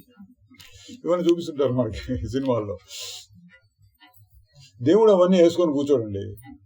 మనకే ఎట్లా ఉంటుంది, బయట ఎక్కడెక్కడ చెమట పోస్తుంటే చొక్కాలాగా విప్పేసి కూర్చుందాం అనిపిస్తుంది. దేవుడు అవన్నీ వేసుకొని కూర్చుంటాడా?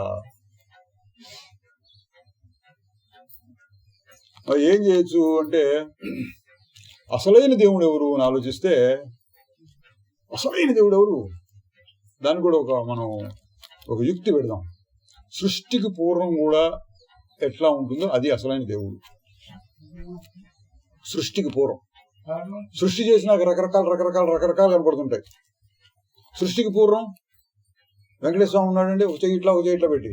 సృష్టికి పూర్వం ఏముంటుంది? ఏముంది సృష్టికి పూర్వం? అసలు ఊరికి ఊహించండి ఎట్లా ఉంటుంది.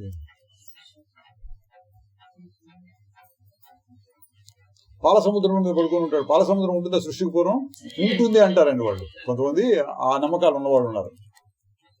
ఇది ద్వైత భక్తి అంటారు. ద్వైతంలో విష్ణు భక్తి ఉందనుకోండి. వాళ్ళు చెప్తారు సృష్టికి పూర్వం కూడా పాలసముద్రం ఉంటుంది, ఆ పాలసముద్రంలో విష్ణుమూర్తి ఉంటాడు. అది మారదు, తక్కినవన్నీ మారుతాయి, సృష్టి తర్వాత జరుగుతుంది. కానీ ఆ పాలసముద్రం కూడా ఎప్పుడు ఉంటుంది. ఇట్లా కథలు చెప్తారు అనుకోండి. మన విచారణ పరులకు అది నిలవదండి. సృష్టికి పూర్వం ఎట్లా ఉంటుందంటే మనకి గాఢ నిద్రలో ఎట్లా ఉంటుందో అట్లా ఉంటుంది. ప్రళయం అన్నీ పోతాయి. అన్నీ పోయినప్పుడు ఇది ఉండదు, అది ఉండదు, అది ఉండదు, ఏది ఉండదు. ఏముంటుంది? మనకి గాఢ నిద్రలో ఎట్లా ఉంటుందో అట్లా ఉంటుందని మనం ఊహించవచ్చు. దేవుని యొక్క అసలు స్వరూపం అంటే అట్లా ఉంటుందండి. సృష్టి తర్వాత వచ్చింది ఆ దేవుళ్ళు ఎన్నో రకాలుగా ఉండదు. దేవుడు ఇట్లా ఉంటాడు, అట్లా ఉంటాడు, ఇట్లా ఉంటాడు, ఇట్లా ఉంటాడు, ఎన్ని రకాలుగానే ఉండొచ్చు. కానీ అవన్నీ మార్పు చెందేటటువంటి రూపాలు. ఒక్కొక్క సమయంలో ఒక్కొక్క రూపంలో కనపడవచ్చు దేవుడు. ఎందుకు? ఆయనకి ఏ రూపం అవసరం లేదు. ఆ సందర్భాన్ని బట్టి ఒక రూపం ఉండొచ్చు. ఇంకా ఏం చెప్పారంటే ముముక్షులు, సాధకులు లేదా భక్తులు ఏ రూపంలో ఉపాసిస్తారో ఆ రూపంలో వాళ్ళకి దర్శనం ఇస్తాడు. విష్ణు విష్ణు విష్ణు విష్ణు అంటే విష్ణుమూర్తిలాగా కనపడతాడు. కృష్ణ కృష్ణ కృష్ణ అంటే కృష్ణులాగా కనపడతాడు. శివ శివ శివ అంటే శివుడిలాగా కనపడతాడు. మీ ఇష్టం ఎట్లా పెట్టుకోవచ్చు. ఏం పెట్టుకుందాం మనం? భోజనం భోజనం భోజనం అని అనుకోండి. ఆ దేవుడు మనకి రోజు భోజనం రూపంలో కనపడుతూ ఉంటాడు. పెట్టుకోవచ్చు, అట్లా కూడా పెట్టుకోవచ్చు. కొంతమంది భూత ప్రేత పిశాచాలని ఉపాసన చేసే ఉంటారు అనుకోండి, వాళ్ళకి అవి కనపడుతూ ఉంటాయి. ఆ రూపంలో ఉపాసన చేస్తారు, అవి కనపడుతూ ఉంటాయి. అసలైన దేవుడు ఎవరు అని చూస్తే మన మనస్సు ఆగిపోయినప్పుడు ఎట్లా స్థితి ఉంటుందో సృష్టి అంతా ఆగిపోయినప్పుడు అట్లా ఉంటుంది అని మనం ఊహించుకోవచ్చు. ఊహించడం వెళ్ళండి, ఇది రైట్ అంటున్నాడు ఇప్పుడు ఈయన. ఆయన చెప్తుంది నిర్వికల్పక చైతన్యం బ్రహ్మతన్ నిర్వికల్పకం అన్నాడు. బ్రహ్మ అంటే దేవుడు అనుకోండి. ఆ బ్రహ్మ నిర్వికల్పం, నిర్వికల్పకమైన స్థితి దేవుడు. వికల్పాలతో ఉంటే జీవుడు. అంటే నేను అది ఉంది, అది ఉంది, నాకు ఇది కావాలి, అది కావాలి, బాగా ముదిరిపోయిన స్థితి అనమాట జీవుడు. అట్లా తూష్ణిం స్థిత దాదాపుగా దేవుడు, పూర్తిగా కాబట్టి దగ్గరగా దేవుడు లాగా ఉంటుంది తూష్ణిం స్థితి. కాబట్టి దేవుడు జీవుడు ఒకటి అంటే అద్వైతాన్ని కూడా కొద్దిగా అలా చూపిస్తున్నారు మీకు. దేవుడు అంటే ఏంటో అనుకోకు. ఎందుకు? ఇది ఒక రకమైన భ్రమ ఉంటుంది. మనం ఏదో నా స్వరూపాన్ని నేను తెలుసుకున్నాను, దేవుడు చూడకపోతే ఎట్టా? దేవుడు మనకు అలవాటు కదా, దేవుడు దేవుడు దేవుడు దేవుడు దేవుడు అని. దేవుడిని తెలుసుకోకపోతే ఎట్లా? దైవ సాక్షాత్కారం కాకపోతే ఎట్లా అని కొంతమందికి కోరికలు, ఆశలు ఉంటాయి అనుకోండి. వాళ్ళకి తగినట్టుగా చెప్తున్నాడు. అబ్బాయి, మనస్సు నిర్వికల్పంగా ఉంటే దేవుడు. నీ మనస్సు నిశ్చలంగా పెట్టు, దేవుడు చూసినట్టే. ఇంత తేలిక అంటే ఎంత తేలికండి దేవుడు చూడటం? తేలికేముంది? మీరు అంత దూరం నుంచి ఇక్కడ రాలా, కష్టపడి ఎక్కడి నుంచి వచ్చారుగా. ఆ తేలికే కాదు, మరీ తేలిక కాదు. అంటే తేలికేనండి. ఎందుకంటే దేవుడు ఎక్కడుంటాడు? దేవుడు ఎక్కడుంటాడు అంటే చాలా మంది గుళ్ళో ఉంటాడండి. మీ ఊరు గుళ్ళోనా, మా ఊరు గుళ్ళోనా? రెండు చోట్ల ఉంటాడండి. మరి మూడోవాడు గుడు, నాలుగోవాడు, ఇంతమంది ఉంటే ఒక్కొక్కరు ఒక్కొక్క ఊరు నుంచి వచ్చారు. ఆ గుళ్ళలో ఉంటాడా? అక్కడ కూడా ఉంటాడండి. అసలు నిజంగా చెప్పి ఎక్కడ ఉంటాడంటే అన్ని చోట్ల ఉంటాడండి. ఎక్కడ నువ్వు ఉపాసన చేస్తే అక్కడ నీకు కనపడతాడు. కానీ ఉండటం వాసుదేవ సర్వం. మన పురాణాల్లో కానీ వేదాల్లో కానీ ఉపనిషత్తులు అన్నింటిలో వస్తుంది వాసుదేవ సర్వం. అంతటా వాసుదేవ స్వరూపం. నారాయణ ఏ వేదం సర్వం అని వస్తుంది. హెచ్చకించిత్ జగత్సర్వం దృశ్యతే శ్రూయతేపి అంటాడు. ఎక్కడెక్కడ ఏదేది కనపడుతుందో వినపడుతుందో అదంతా నారాయణుడే. ఇటువంటి చాలా ఉన్నాయి. మళ్ళీ మళ్ళీ మళ్ళీ మళ్ళీ ఎక్కువగా చెప్పేదంతా ఏకం సత్ విప్ర బహుధా వదంతి. సత్పదార్థం ఒకటే, కానీ రకరకాల పేర్లతో చెప్తూ ఉంటారు దాన్ని. విమర్శించే వాళ్ళు అంటారు హిందూ మతం అంతా విగ్రహారాధనతో కూడి ఉంటుంది, దేవుడికి రకరకాల ఆకారాలు పెడతారు, ఒక ఆకారం ఆ భక్తులు వాళ్ళు కొట్టుకు వస్తూ ఉంటారు. ఇది నిజమే, కొట్టుకు వచ్చే మాట నిజమే. వైష్ణవులు విష్ణువు అంటాడు, శైవులు శివుడు అంటే కొట్టుకు వస్తూ ఉంటారు. ఇవన్నీ బయట వాళ్ళకి కనపడతాయి, ఇతర మతాల వాళ్ళకి మనలో ఉన్న లోపాలు ఎత్తి చూపిస్తూ ఉంటారు. అసలైన హిందూ మతం అంటే ఏకం సత్ విప్ర బహుధా వదంతి. సత్పదార్థం ఒకటే, దాన్ని రకరకాలుగా చెప్తూ ఉంటారు. వాసుదేవ సర్వమిది అన్నాడు ఎవరు? భగవానుడు అన్నాడు. వాసుదేవ సర్వమిది అని ఎవడైతే ప్రార్థిస్తూ ఉంటాడు వాడు అసలైన భక్తుడు అన్నాడు. ఆ వాసుదేవ సర్వం అనే దానికి కొంచెం కష్టం అండి. అంతా దేవుడిని పట్టుకోవటం. అంతా దేవుడు అంటే నేను బాగా గొప్ప గొప్ప వాళ్ళందరినీ పట్టుకోవచ్చు, కానీ కొందరు దుర్మార్గులు ఉంటాడు, రాక్షసులు ఉంటాడు. ప్రహ్లాదుడు దేవుడు అంటే నమ్ముతారు. హిరణ్యకశిపుని కూడా దేవుడు అని నమ్ముతారా? మీరు చెప్పగలరా హిరణ్యకశిపుని దేవుడు అని? భూత ప్రేత పిశాచాలు మీ మీద పడుతున్నాయి అనుకోండి, అది కూడా దేవుడు అంటారా? ఇటువంటి వాటిలో దేవుడు చూడటం కష్టం. మనం సామాన్యులు కుదరదు. కుదిరించుకోవచ్చు, కానీ కుదిరితే మంచిది. ఏం చెప్పాడు? సునిచైవ సుపాకజ పండితా సమదర్శన అన్నాడు. కుక్క యందు కుక్క మాంసం తినువాన యందు సమదృష్టి అన్నాడు. అది దేవుడు చూసే పద్ధతి ఏంటంటే అన్నిట్లో ఒకవైపు ఏమో విద్యా వినయ సంపన్నమైనటువంటి బ్రాహ్మణుని యందు, ఆవు యందు, ఏనుగునందు, కుక్క యందు కుక్క మాంసము తినువాని యందు సమదృష్టితో ఉండేటటువంటి వాడే జ్ఞాని. అదే సమదృష్టి సమదృష్టి సమదృష్టి అని చెప్పాలి మనం. ఆ సమత్వం అని చెప్పినప్పుడు అటువంటి దేవుణ్ణి చూడటం చాలా చాలా చాలా చాలా చాలా కష్టం. అంత కష్టం నేను పడలేను అన్న వాళ్ళ కోసం కొంచెం వేరే మాటలు చెప్పారు. కొంచెం ఇంకో రకంగా భగవద్గీతలోనే వచ్చింది. ఏమొచ్చింది? విభూతి యోగం అని పేరు పెట్టారు. ఆవుల్లో ఇది నేను కాదు, జంతువుల్లో ఇది నేను, పక్షుల్లో ఇది నేను, మనుషుల్లో ఇది నేను, దేవతల్లో ఇది నేను, చెట్లలో ఇది నేను, పుట్టల్లో ఇది నేను, ఇటువంటివన్నీ నీ ఇష్టం చెప్పి అంత చెప్పి చివరికి నీకు ఏది నచ్చితే అది పెట్టుకో అన్నాడు. ఎందుకు ఊరికి నువ్వు కంఠశోష? నీకు ఏది నచ్చితే అందులో నన్ను నువ్వు ఉపాసించవచ్చును అన్నాడు. అది దేవుని యొక్క అసలు రూపం ఏంటి? ఇప్పుడు నీకు నచ్చింది నీకు ఉపయోగించుకోవడం నీకు చేత కాదు కాబట్టి పైగా చెప్తాడు. నువ్వు చేతనే తెలుసుకోగలిగితే దేవుని యొక్క అసలు రూపం ఏంటి? ఊరక ఉండటమే, నిశ్చలంగా ఉండటం, అట్లా ఊరక ఉండటం. అవ్యక్తోయం అచింత్యోయం, అది కూడా భగవద్గీతలో వస్తుంది. ఇది నేను అది నేను చెప్పాడు. అవ్యక్తోయం, అవ్యక్త స్వరూపాన్ని. అచింత్యోయం, చింతించడానికి కూడా వీల్లేంది. ఇంకా ఏమన్నారంటే అవ్యక్తమైనటువంటి నాయందు వ్యక్తుడిగా భావిస్తూ ఉంటారు, నాకు అసలు స్వరూపం తెలియకుండా. అవ్యక్తం వ్యక్తిమాపన్నం, అవ్యక్తుడైనటువంటి వ్యక్తిగా చూస్తూ ఉంటారు అన్నారు. ఇట్లా రకరకాలుగా చెప్పారండి. అసలు మనం తీసుకోవాల్సింది ఏంటంటే మన ప్రస్తుత సందర్భంలో దేవుడు అంటే నిశ్చల స్వరూపం అనేటప్పటికి తేలికైపోయిందండి. ఎందుకు? ఆ నిశ్చల స్వరూపం నీలోనే ఉంది కాబట్టి. అంతటా దేవుడు ఉంటాడు, మనలోనే ఎక్కడ ఉంటాడు, ఎట్లా ఉంటాడంటే ఇది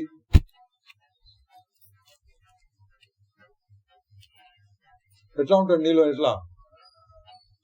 నిశ్చల స్వరూపంగా ఉంటాడు.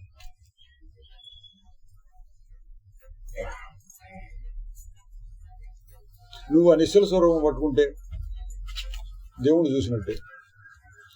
ఇంకా గట్టిగా చెబితే నిశ్చల స్వరూపాన్ని నువ్వు అనుభవించే సమయంలో నేను అన్న భావం కూడా అటు ఊరకు చూస్తున్నాను అనుకోండి, నేను అన్న మాట కూడా లేకుండా నువ్వు దేవుడు అయిపోయినట్టే. దేవుడు నువ్వు అంతా ఒకటే అయిపోయింది. అక్కడ దేవుడు అన్న పేరు లేదు, నేనన్న పేరు లేదు, అది అంతా ఒకటైపోయింది. తరలి వెళ్ళితే తిరుమలలోన, తలచి చూచితే హృదయములోన, ఎక్కడ లేడమ్మా స్వామి ఎక్కడ లేడమ్మా.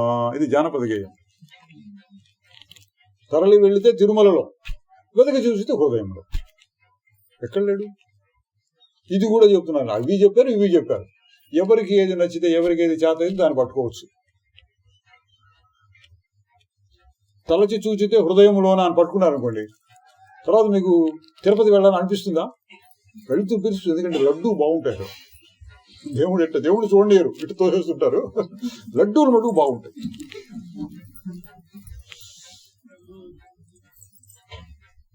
ఎక్కడ లేడమ్మా స్వామి, ఎక్కడ లేడమ్మా? అంతటా ఉన్నాడు. అంతటా ఉన్న స్వామిని ఎక్కడ చూడాలి అన్నారు. ఎక్కడ చూడాలండి?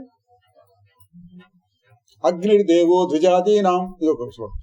ద్విజాతి అంటే బ్రాహ్మణులు మొదలైనటువంటి వాళ్ళకి హోమంలో చేస్తుంటారు. అగ్నిని ప్రజ్వలింపజేసి అగ్నిలో నిప్పులు సమిధులు అవన్నీ వేస్తూ అగ్నినే దేవుడుగా భావించి ఆ అగ్ని రూపంలో అన్ని దేవుళ్ళని ప్రార్థిస్తూ ఉంటారు.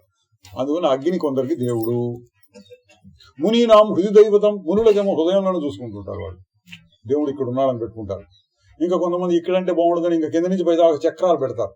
చక్రాలు ఉన్నాయనుకుని ఒక్కొక్క చక్రంలో ఒక్కొక్క దేవుడు చెబుతూ ఉంటారు.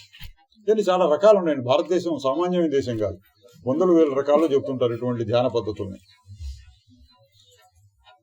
మునీనాం హృదయదైవతం, మునులందరూ హృదయంలో దేవుడు చూస్తారట. ప్రతిమ స్వల్ప బుద్ధినాం, కొంచెం బుద్ధి తక్కువగా ఉన్న వాళ్ళకి, తిట్టాను అనుకోవద్దండి, నేను ఆ శ్లోకంలో ఉన్న అర్థం చెప్తున్నాను. బుద్ధి తక్కువగా ఉన్న వాళ్ళకి ప్రతిమలు అంటే విగ్రహాలు, ఆకారాలు ఉపయోగిస్తాయి. ఎక్కువ మందిగా బుద్ధి తక్కువ వాళ్ళే ఉంటారు, అందుకని ఎక్కువ మందిగా ప్రతిమలు కావాలి. ఎవరో అనుకోవద్దు, మనకు కూడా మన ఇళ్లలో కూడా ఉంటాయి కదండి ప్రతిమలు, పటాలు పెట్టుకుంటున్నాం కదా, మనం పూజలు చేయడం అని చేస్తున్నాం కదా. ఎక్కువ మంది అదే రూపం స్థితిలో ఉంటారట. ప్రతిమ స్వల్ప బుద్ధినాం, ఆ ప్రతిమలే చాలా గొప్పవి అని చెప్పేవాళ్ళు కూడా ఉంటారు. అదొక శాస్త్రం. అన్ని శాస్త్రాలు ఉన్నాయి మన దగ్గర, మీకు ఏది నచ్చితే తీసుకోండి. ఇప్పుడు చెప్తున్న శాస్త్రం ఏంటంటే ప్రతిమ స్వల్ప బుద్ధినాం, స్వల్ప బుద్ధులకు ప్రతిమలు. సర్వత్ర విదితాత్మనాం అన్నారు. తెలుసుకోగలిగిన వాడికి అంతటా ఉంటారు దేవుడు. జ్ఞానం అంటే అది. వాసుదేవ సర్వమితి, ప్రతి అణువులోనూ ఉంటాడు. ప్రతి అణువులోనూ. అణువురణీయాన్ మహతో మహీయాన్, చిన్న వాటిలో చిన్నగా ఉంటాడు, పెద్ద వాటిలో పెద్దగా ఉంటాడు, అంతట్లోనూ సమానంగా ఉంటాడు. అటువంటి దేవుని ఏం చేయాలి మనం? ఇప్పుడు ఏం చేయక్కర్లా, వదిలేయండి, వాటి సంగతి వాడు చూసుకుంటాడు. మనకెందుకు ఆయన సంగతి అంటే మనకి నిజంగా అవసరం లేదు. కానీ లోకంలో అంటే దేవుడు చూడాలి, దేవుడు చూడాలి ఉంటుంది కదా. దేవుడు అంటే ఎవరు? దేవుడు అటువంటి వాళ్ళ కోసం చెప్పారు. నిజంగా అయితే అసలు అక్కర్లా, మన సంగతి మనం చూసుకుంటే దేవుడు చూసినట్టే. ఒకవేళ దేవుడు చూడాలి కదా అని ఎవరికైనా అనిపిస్తే వాళ్ళకి చెప్తున్నారు అన్నమాట. నిన్ను నువ్వు చూసుకుంటే సవికల్పక జీవోయం, జీవుడు అంటే సవికల్పం, వికల్పములతో కూడినటువంటి వాడు జీవుడు. నిర్వికల్పక బ్రహ్మతం, బ్రహ్మ అంటే నిర్వికల్పం, అటు ఊరకుంటే. తర్వాత ఏంటైతే ఈ విధంగా ఒక క్షణం, 2 క్షణాలు, 3 క్షణాలు మొదలుపెట్టి క్రమంగా అభ్యాసం చేయి. బ్రహ్మానుభవం కావాలంటే ఈ విధంగా నువ్వు బాగా చాలా ఎక్కువసేపు ఆపగలిగితే, శక్య సర్వ నిరోధేన, అన్నిటినీ నువ్వు కనుక ఆపగలిగితే చాలాసేపు, సమాధి అని పేరు పెట్టాను. సమాధి యోగినాం ప్రియ, యోగులకు ప్రియమైనటువంటి సమాధి కలుగుతుంది అన్నమాట. వాడు యోగులు, జ్ఞానులంగా యోగులకు ప్రియమైనటువంటి సమాధి స్థితి కలుగుతుంది. ఎక్కువసేపు నువ్వు ఈ సంకల్పాలను ఆపి కూర్చోగలిగితే. కావాలంటే ప్రయత్నం చేసుకోవచ్చు, మరీ బాధపడకుండా. ఊరికి 1-2 క్షణాలు అటు ఆగి చూడు. 1-2-3 సెకండ్లు ఆగింది అనుకోండి, ఇంకొంచెం పెంచుకుంటూ పోవచ్చు. క్రమేణ అభ్యస్యతాం, మరి బాధపడద్దు. ఏం పని లేకపోతే ఊరికే కూర్చోండి. అట్లా ఇంకొంచెం కూర్చోవచ్చు. ఆగి చూడు.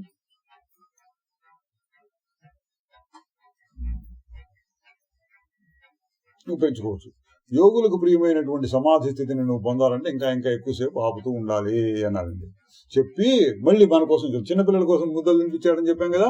అట్లా ఏం చెప్పారంటే తదశక్తవు, అది కనుక నీకు ఆ శక్తి లేకపోతే అన్నారండి. ఏం చేయొచ్చు? క్షణం వృద్ధా, ఒక్క క్షణం ఆపు. మనం రోజు చెప్పుకునేది ఒక్క క్షణం ఆపు చూడు, ఒక్క క్షణం ఆగి చూడు అంటున్నారు. క్షణం వృద్ధ్వా, ఒక్క క్షణం ఆగి తర్వాత ఏం చేయాలి? చింతయే బుద్ధివృత్తిభి అన్నాడు. బుద్ధి వృత్తుల్ని ఉపయోగించి, మనస్సును ఉపయోగించి దాన్ని గురించి ఆలోచిస్తూ ఉండు. అది ఆగిపోతే అనుభవం, ఆగకపోతే దాని గురించిన చింతన, మననం, ధ్యానం. లేకపోతే ఏం జరుగుతుంది? ఆగి చూడు అన్నాను, ఆగి చూడు, చూశారు, ఆగిపోయింది. కొంచెం కళ్ళు తెరిచారు, టీ వాసన వస్తుంది, టైం అయిందా అన్నారు అనుకోండి, వచ్చేస్తుంది, టీ వాసన వస్తుంది కళ్ళు తెరిచేప్పుడు కదా. అట్లా రాకుండా ఉపాయం ఏంటి? దాని గురించి ఆలోచించు కాసేపు. దేని గురించి? దేని గురించి ఆలోచిస్తావు?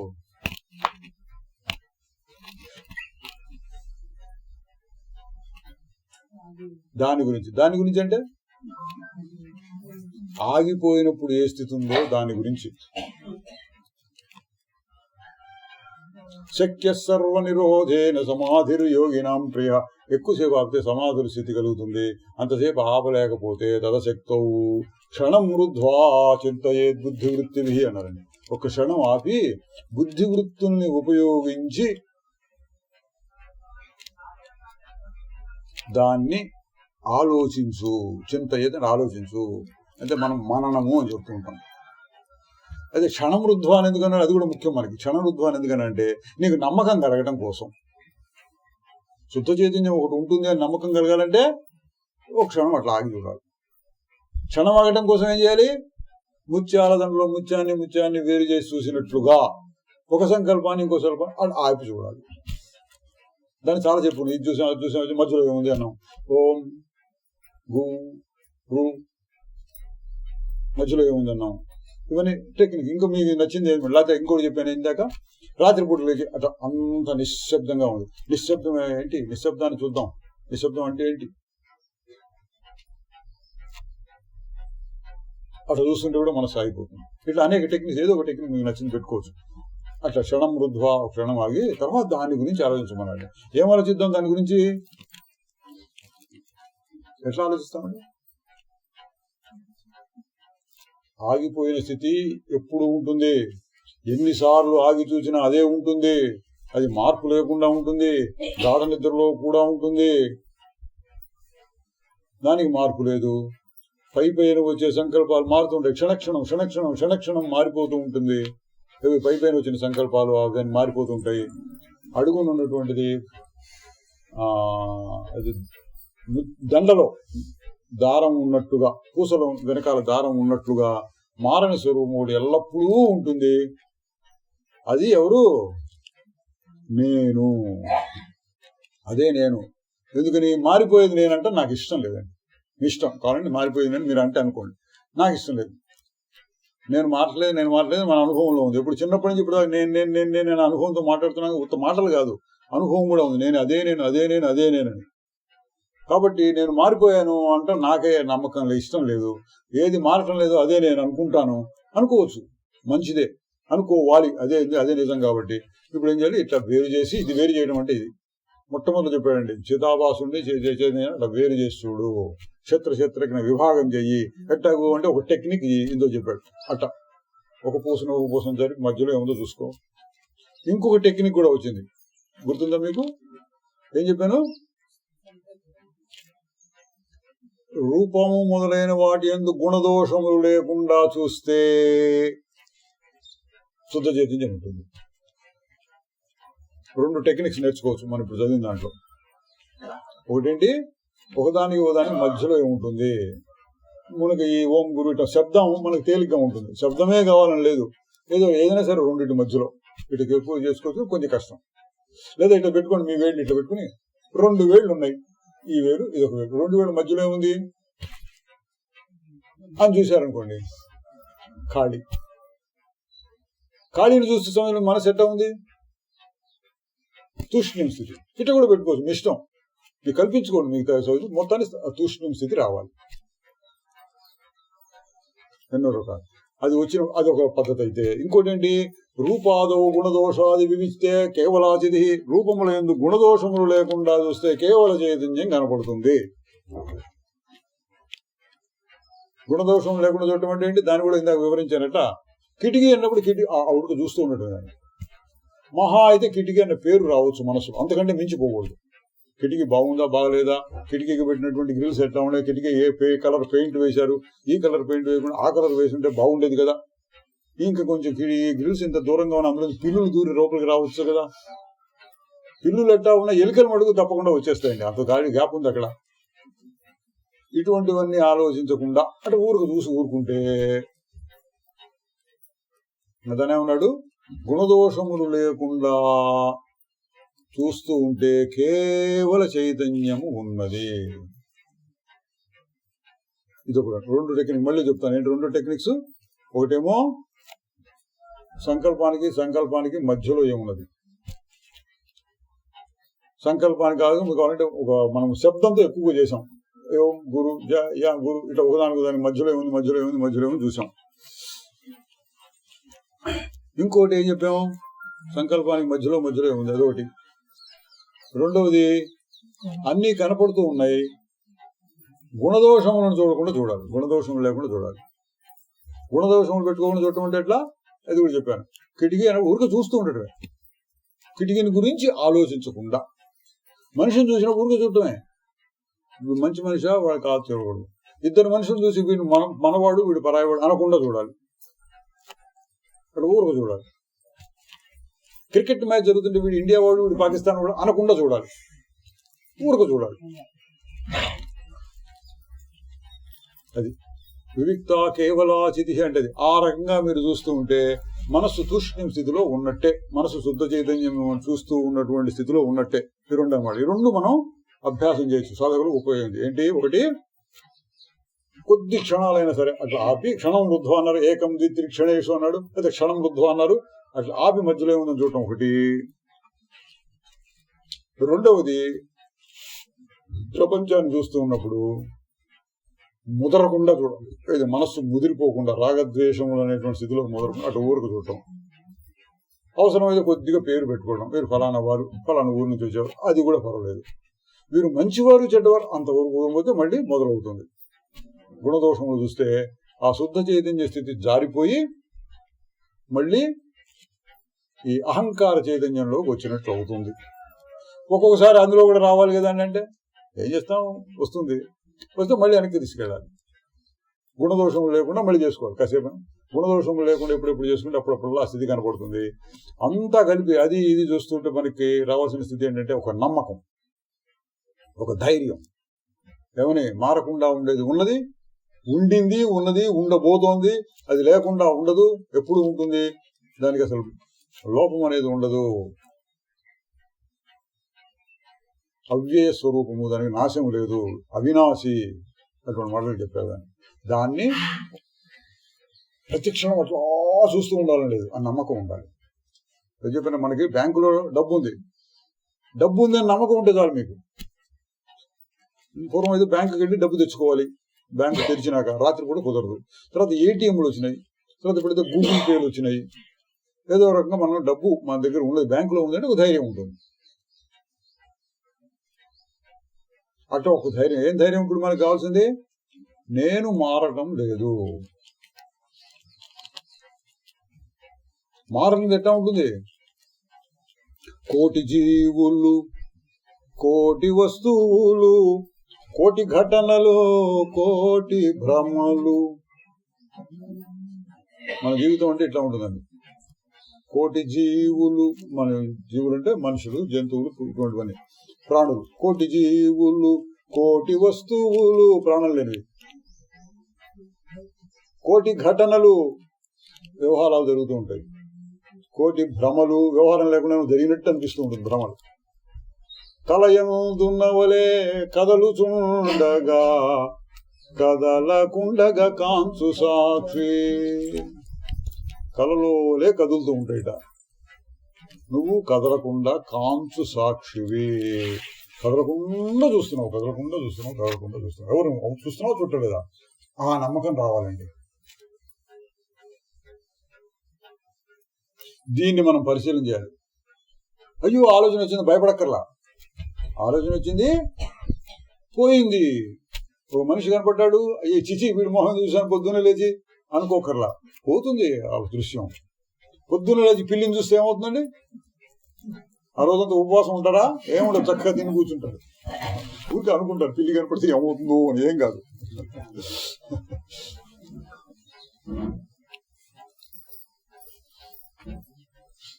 కోటి జీవులు, కోటి వస్తువులు కోటి బ్రహ్మలు కోటి ఘటనలు కలయందున్నవలే కదలుచుండగా కదలకుండగా కాంసు సాక్షి. సాక్షి అనేది ఎట్లా ఉంటుంది?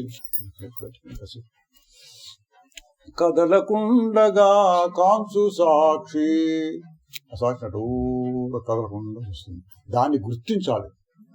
సాక్షిగా ఉండు అని చెప్పడం కాదు ఇక్కడ. మళ్ళీ అటువంటి సాక్షి ఉన్నది గుర్తించండి. ఇంతమంది చూస్తున్నాడు, కాసేపు అయితే ఇంతమంది వెళ్ళిపోతాం, కొంతమంది వెళ్ళిపోతాం, మనం అక్కడికి వెళ్తాం, అయిపోయింది ఈ సంఘటన అయిపోయింది. అప్పుడే ఎట్లా ఉంటాం? నువ్వు ఉంటావుండవా? నేను ఉంటాను. ఆ సాక్షి కదల్లా. ఇందాక అంతమంది ఉన్నారు, ఇప్పుడు నలుగురు ఉన్నారు. రాత్రి నిద్రపోతున్నాం, అప్పుడు ఎవడు ఉండడు, ఈ శరీరంతో సహా ఎవడు ఉండడు. దీన్ని గుర్తించాలి. ఏం పని లేనప్పుడు ఇట్లా గుర్తిస్తూ ఉంటాయి. ఇది ఉంది, ఇది ఉంది, ఇది ఉంది, ఇవన్నీ వచ్చినాయి పోయినాయి. నేను ఈ జీవులు అనుకోండి, జీవులు వచ్చారు పోయారు. నేనంటే చూచేటటువంటి సాక్షి, అది ఏం మారలా.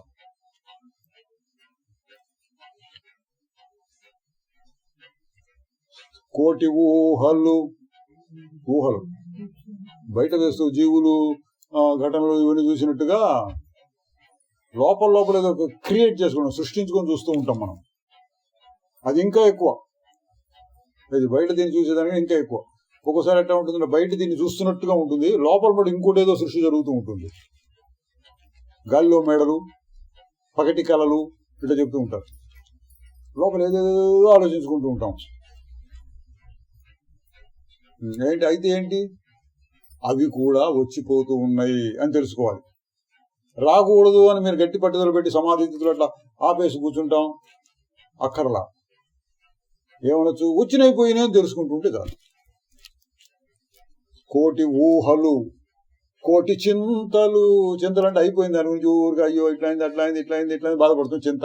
కోటి ఊహలు కోటి చింతలు కోటి ఇంద్రియ జ్ఞానములు. ఇంద్రియాలు వచ్చేటు జ్ఞానాలు రకరకాల.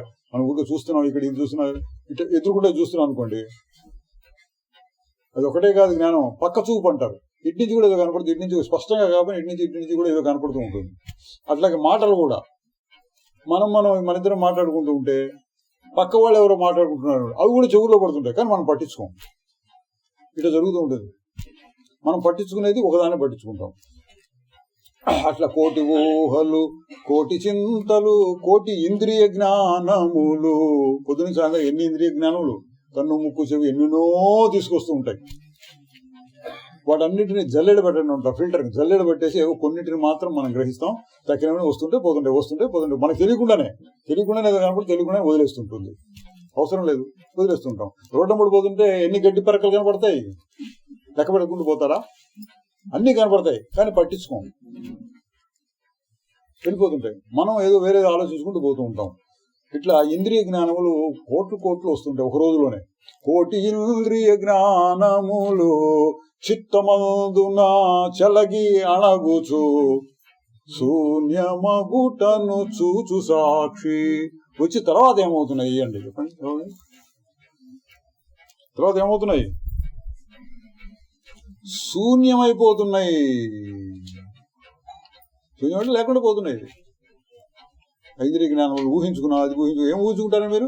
ఒకసారి నేను గనక ఈ దేశానికి ప్రధానమంత్రిని అయితే ఏం చేస్తారు మీరు? ఊహించుకోండి, ఏమైనా ఊహించుకో, మీ ఇష్టం. ఇక్కడ నేను కుతుబ్ మీనార్ కట్టిస్తాను ఈ మందిరం ప్లేస్ లో, అక్కడ ఊహించుకోవచ్చు. కాదని వాడేవాడు, మీ ఇష్టం. లోపల మీరే సామ్రాజ్యం, మీరు ఏమైనా ఊహించుకోవచ్చు. ఇక్కడ ఎదుర్కొంటే ఇక్కడ ఏదైనా చేస్తామంటే కొంచెం అబ్జెక్షన్స్ వస్తాయి, కానీ లోపల ఊహలో ఏదైనా చేయొచ్చు. అవన్నీ జరుగుతుంటే మీరేం చేస్తున్నారు? కాసేపు అట్లా మునిగిపోతాం. ఆహా ఓహో ఇట్ట అనుకుంటాం. తర్వాత ఎప్పుడో మళ్ళీ బయటకు వస్తాం. నేను ప్రధానమంత్రి అయ్యేదో పెట్టేసి వచ్చాము పోదాం అని మళ్ళీ అనిపించగానే మళ్ళీ ఈ లోకంలోకి వస్తాం. ఇవన్నీ జరుగుతూ ఉంటే మీరేం చేయాలి? నేను మారలేదు, ఊహలు మారినాయి, చింతలు మారినాయి, ఏదేదో ఊహించుకున్నాం, కానీ మళ్ళీ వచ్చి నేనుగానే ఉన్నా. నేనేనండి, ఎదవని కాదండి. ఏంటి నేనుగా ఉన్నాండి, ప్రధానమంత్రి నుంచి వచ్చి కింద పడిపోయి ఏదో ఎదవలాగా ఇక్కడ ఉన్నాను అనుకోవద్దు. ఎట్లా ఉన్నాను నేను? ప్రధానమంత్రి అని ఊహ వచ్చింది. తర్వాత ఏమైంది? అంతకంటే మించిన పోస్ట్ మంది. ఏంటిది? శుద్ధ చైతన్యం, మార్పు లేని చైతన్యం లాగా ఉంటున్నా నేను. అందులో ఇట్లా బయటికి రాగానే మార్పు లేని శుద్ధ చైతన్యం లాగా మిగిలిపోయాను. కోటి ఊహలు, కోటి చింతలు, కోటి ఇంద్రియ జ్ఞానములు, చిత్తమందున్న చలగి అణగుచు. సముద్రంలో నీళ్లలో అలలు ఓలే వస్తున్నాయి, పోతున్నాయి, ఓడి పడిపోయినట్టుగా ఇటువంటివన్నీ ఎన్నెన్నెన్నెన్నెన్నో. అబ్బబ్బబ్బ, ఎంత విచిత్రం అండి. విచిత్రాలు చూడంటే ఎక్కడికో వెళ్ళక్కడ మీ మనసును చూసుకుంటుంటే అన్ని రకాల విచిత్రాలు కనబడతాయి అందులో. చిత్తమందున చలగి అణగుచు, శూన్యమగుటను చూచు సాక్షి. శూన్యమైపోయినాయా, మిగిలింటున్నాయా? వస్తున్నాయి. ఏంటంటే దాని లక్షణం అండి. ఎక్కడికి పోతున్నాయండి అవి? ఇంకో రకం. ఎక్కడికి పోతున్నాయి? శూన్యమైపోతున్నాయండి. నీళ్లలో అలలు వస్తున్నాయి. అలలు ఎక్కడికి పోతున్నాయి? మీకు ఒక పని పెట్టారనుకోండి, సముద్రం దగ్గర కూర్చుని ఎన్ని అలలు వచ్చినాయి ఒక రోజులో లెక్క పెట్టాలి. పొద్దున సాయంత్రం కూర్చుని 1000 రూపాయలు జీతం కూలి. ఎన్ని వచ్చి ఉంటాయి? పొద్దున సాయంత్రం చూడాలి. చూశారనుకోండి, చూసినాక మీకు ఏం జ్ఞానం కలుగుతుంది? ఏం లేదు, రావటం లేదు, పోవడం అంతా అదే నీరు. లేస్తుంది పోతుంది, లేస్తుంది పడుతుంది, లేస్తుంది పడుతుంది. ఇప్పుడు అలా ఉందందామా లేదందామా? ఒక దృష్టితో చెప్తే అలా అనేది ఎక్కడ ఉందండి? ఇట్ట వచ్చిట్ట పోతే దాన్ని ఉంది అంటాము. దానికి అంత చిన్న సమయానికి ఒక అల్ప క్షణం వచ్చిపోయేదానికి ఉంది అని పేరు పెట్టాలా? ఉండదు. ఒకవేళ ఉంది అంటే ఏముంటుంది? నీరు ఉన్నది అనాలి. నీరు ఉన్నది, అలా ఒక క్షణం వచ్చిపోతుంది. మరి అలానే పేరెందుకు పెట్టారు? మన భాష సౌలభ్యం కోసం, చెప్పుకోవడం, ఒకళ్ళు చెప్పుకోవడం కోసం. ఇట్ట పైకి లేస్తుంది కింద పడుతుంది, పైకి లేస్తుంది కింద పడుతుంది అంతసేపు చెప్పకుండా అలా అనగానే మీకు అర్థం అవుతుంది. పైకి లేస్తుంది కింద పడుతుంది, కిందికి వస్తుంది, లోపలికి పోతుంది. దానికి అలా అని పేరు పెట్టాం. అక్కడ ఏం జరుగుతుంది? ఒక పని జరుగుతోంది. లోపలికి పోవడం, మళ్ళీ బయటికి రావడం, పైకి రావడం, మళ్ళీ కింద పడటం. ఒక పని. ఆ పనికి ఒక పేరు పెట్టారు అలా అని. నిజంగా ఉన్నదా అంటే నిజంగా లేదు, ఒక మాదిరిగా ఉంది, అబద్ధంగా ఉంది. ఎందుకు? కనపడుతోంది, మన అనుభవంలో ఉంది. అలా ఆ క్షణంలో నిజమే అనిపిస్తుంది. ఒక క్షణం పాటు నిజం. తర్వాత క్షణిక సత్యం, వీటిని వ్యవహారిక సత్యత్వం అంటారు. పరమార్థ సత్యం, వ్యవహార సత్యం అనే మాట రెండు వాడుతుంది. వ్యవహారంలో కాస్త కనపడుతుందండి మనకు కాసేపు. క్షణిక సత్యం ఒక క్షణం ఉంటుంది, అది కూడా అనొచ్చు. పరమార్థిక సత్యం అంటే ఎప్పుడు ఉండాలి. పరమార్థిక సత్యం ఏది? ఆ ఉదాహరణలో ఎప్పుడు ఉండేది? నీరు. నీరు ఎప్పుడు ఉంది? నీరు నిజమైన వస్తువు. అలలు అసత్యము అనొచ్చు, లేదా క్షణికము అనొచ్చు, వ్యవహార సత్యము అనొచ్చు, ఏదో పేరు పెట్టారు ఊరికే అనొచ్చు. పేరు మాత్రం ఉంది కానీ వస్తువు లేదు అనొచ్చు. వస్తువు లేదు కాబట్టి వాస్తవం కాదు, అవాస్తవం. వాస్తవం కాదన్నది ఇట్లా రకరకాలుగా వేసుకోవచ్చు. దాని వేదాంతంలో మాయా, మిథ్యా ఇట్లాంటి మాటలు చెప్తూ ఉంటారు. ఏదైనా సరే మనకు కావాల్సిందేంటి? ఆ సముద్రంలో అలల వలె చిత్తమందున చెలగి అణగూచు, శూన్యమగుటను చూచు సాక్షి. మీరు గుర్తుపెట్టు. అప్పుడు వచ్చింది అని అమ్మ భయపడకుండా పోయింది అనండి. చాలా పెద్ద ఊహ వచ్చిందండి. అబ్బుబ్బుబ్బుబ్బుబ్బు ఎంత ఏం చేశాను నేను? ఎవరెస్ట్ శిఖరం ఎక్కాను. అంతకుముందు చచ్చిపడిపోయిన శవాలు అక్కడ కనపడ్డాయి. ఎక్కుతుంటే ఎవరు ఎక్కడానికి ప్రయత్నించి పడిపోయాను. వాళ్ళన్నీ నేను మూట కట్టుకొని నెత్తి మీద వేసుకొని వచ్చాను. ఇట్లా ఊహించుకున్నారనుకోండి. ఊహించి కూడా అయిపోయినా ఎక్కడ పోయాను, నేను ఎక్కడ పోతే నేను పోయే రకమైన నేను అట్లా కూడా అనిపించింది. మళ్ళీ అప్పుడేమనుకోవాలి? వచ్చింది అది ఊహేగా పోని, దానికి పెద్ద విలువ లేదు. వచ్చింది పోయిందని మీకే తెలిసింది. చిత్తమందున చెలగి అణగూచు, శూన్యమగుటను చూచు సాక్షి. అది శూన్యమే కదా అన్న దృష్టితో చూస్తే ఒక క్షణం పాటు వచ్చిపోయినా మీకేమీ నష్టం లేదు. జాక్పాట్ అంటుంటారు, లాటరీలు జాక్పాట్లు. లేదు 10 రూపాయలు టికెట్ పెట్టేది కొన్నారనుకోండి, మీకు 10 కోట్ల రూపాయలు వచ్చింది లాటరీలో. ఊహలో లేండి, ఇదంతా ఊహించుకుంటున్నారు. అట్లా 10 కోట్ల రూపాయలు వచ్చినట్టు ఊహ వచ్చింది అన్నారు. తర్వాత పోయింది ఊహ, పోయి ఎక్కడ వచ్చింది అనిపించింది. బాధపడతారా? బాధపడకూడదు. ఏమనాలి? ఏదో క్షణికంగా చిత్తమందున చెలగి అణగూచు నీ 10 కోట్ల రూపాయలు శూన్యమైపోయినవి. శూన్యమైపోయింది, 10 కోట్ల రూపాయలు శూన్యమైపోయినాయి.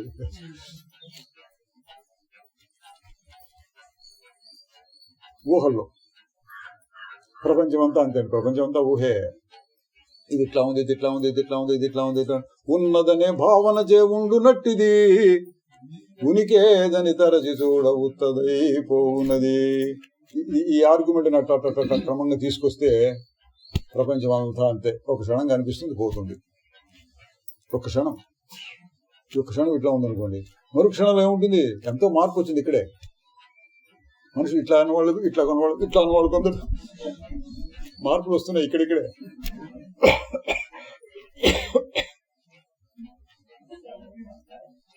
చిత్తమందున చెలగి అణగూచు శూన్యమగుటను చూచు సాక్షి. శూన్యమైపోయి ఇవి మనం గుర్తించాల్సింది. నేను మాట్లాడలేదు, అవి వచ్చిపోతున్నాయి. వాటిని శూన్యము అనొచ్చు, నిజము అనుకోవాలి. అనదలుచుకుంటే మీరు క్షణిక సత్యం అనండి. ఒక క్షణం పాటు సత్యం, క్షణిక సత్యం. అంతకు మించి విలువ ఇవ్వకూడదు వాటిని. వచ్చింది పోయింది. నీ ఊహల్లో వచ్చినటువంటి 10 కోట్ల రూపాయలు పోయినాయి. ఊహ పోగానే నిజంగా 10 కోట్ల రూపాయలు పోయింది అనుకోండి, అసలు లేదులేండి మన దగ్గర. ఒకవాళ్ళు ఉంటే 10 కోట్ల రూపాయలు పోయినాయి అనుకోండి, అప్పుడు ఏమంటాం? నిజంగా పోయినాయి అనుకోండి, మన ఆస్తి అంతా 10 కోట్ల రూపాయలు పోతే కొంచెం బాధపడతాం, పడమా? కొంచెంసేపు బాధపడతాంలేండి. ఎంత జ్ఞానం ఉన్నా కాసేపు బాధపడతాం. తర్వాత ఏం చేయాలి? అంతే. అది కూడా చిత్తమందున చెలగండి. 10 కోట్ల రూపాయల ఆస్తి నాకు ఉంది అని అనిపించింది, అది ఇప్పుడు పోయింది. అనిపించడం పోయింది అంతే. తర్వాత ఏమైంది? ఆగి చూడు, నేను మారలా. 10 కోట్ల రూపాయలు పోతే నువ్వు మారకుండా ఎట్లా ఉన్నావు? ఏమో సహజం అది. 10 కోట్ల రూపాయలకి పోవడం సహజం. ఈరోజు కాబట్టి రేపు పోతుంది. మనం జాగ్రత్తగా కూడబడితే మన వారసులు ఎవరో దాన్ని తగలబెడతారు. పోతుంది, ఎప్పుడప్పుడు పోతుంది. మనం మారలేదు, పోలేదు. అది చిత్తమందున చెలగి అణగూచు శూన్యమగుటను చూచు సాక్షి. ఇదంతా సారాంశం. మీకు చాలాసార్లు ఏంటి సారాంశం? ఇప్పుడు అన్ని చదువుతున్న వాటికి ఇప్పుడు వివరంగా చెప్పుకుంటున్నాం. సారాంశం ఏంటి? ఒకటి మారుతోంది, ఒకటి మారటం లేదు. మారేది నేను. మారే దాని మీద దృష్టి పెట్టు. కాదు, మారని దాని మీద నీ దృష్టి నిలబెట్టు. మారిపోయేదాన్ని వదిలే పట్టించుకోకు. పోతే పోని అనండి. వస్తే పోతే పోని. మారిపోతుంది కాబట్టి మరి నువ్వు మార్పు చేయాలని ప్రయత్నం చేయాలి. అక్కర్లా, దాటింద్రో మార్పులు వస్తూ ఉంటాయి. ఏమంటే 10 కోట్ల రూపాయలు ఉన్నాయి కదా అని పారేసుకోమని చెప్తున్నాను నేను, చెప్పట్లా. వాటంతా పోతాయి. అట్లా మీరెవరైనా నాకు 10 కోట్లు ఇచ్చారనుకోండి, వద్దంటానా? వస్తే రాని, పోతే పోని. అట్లా ఉండాలి.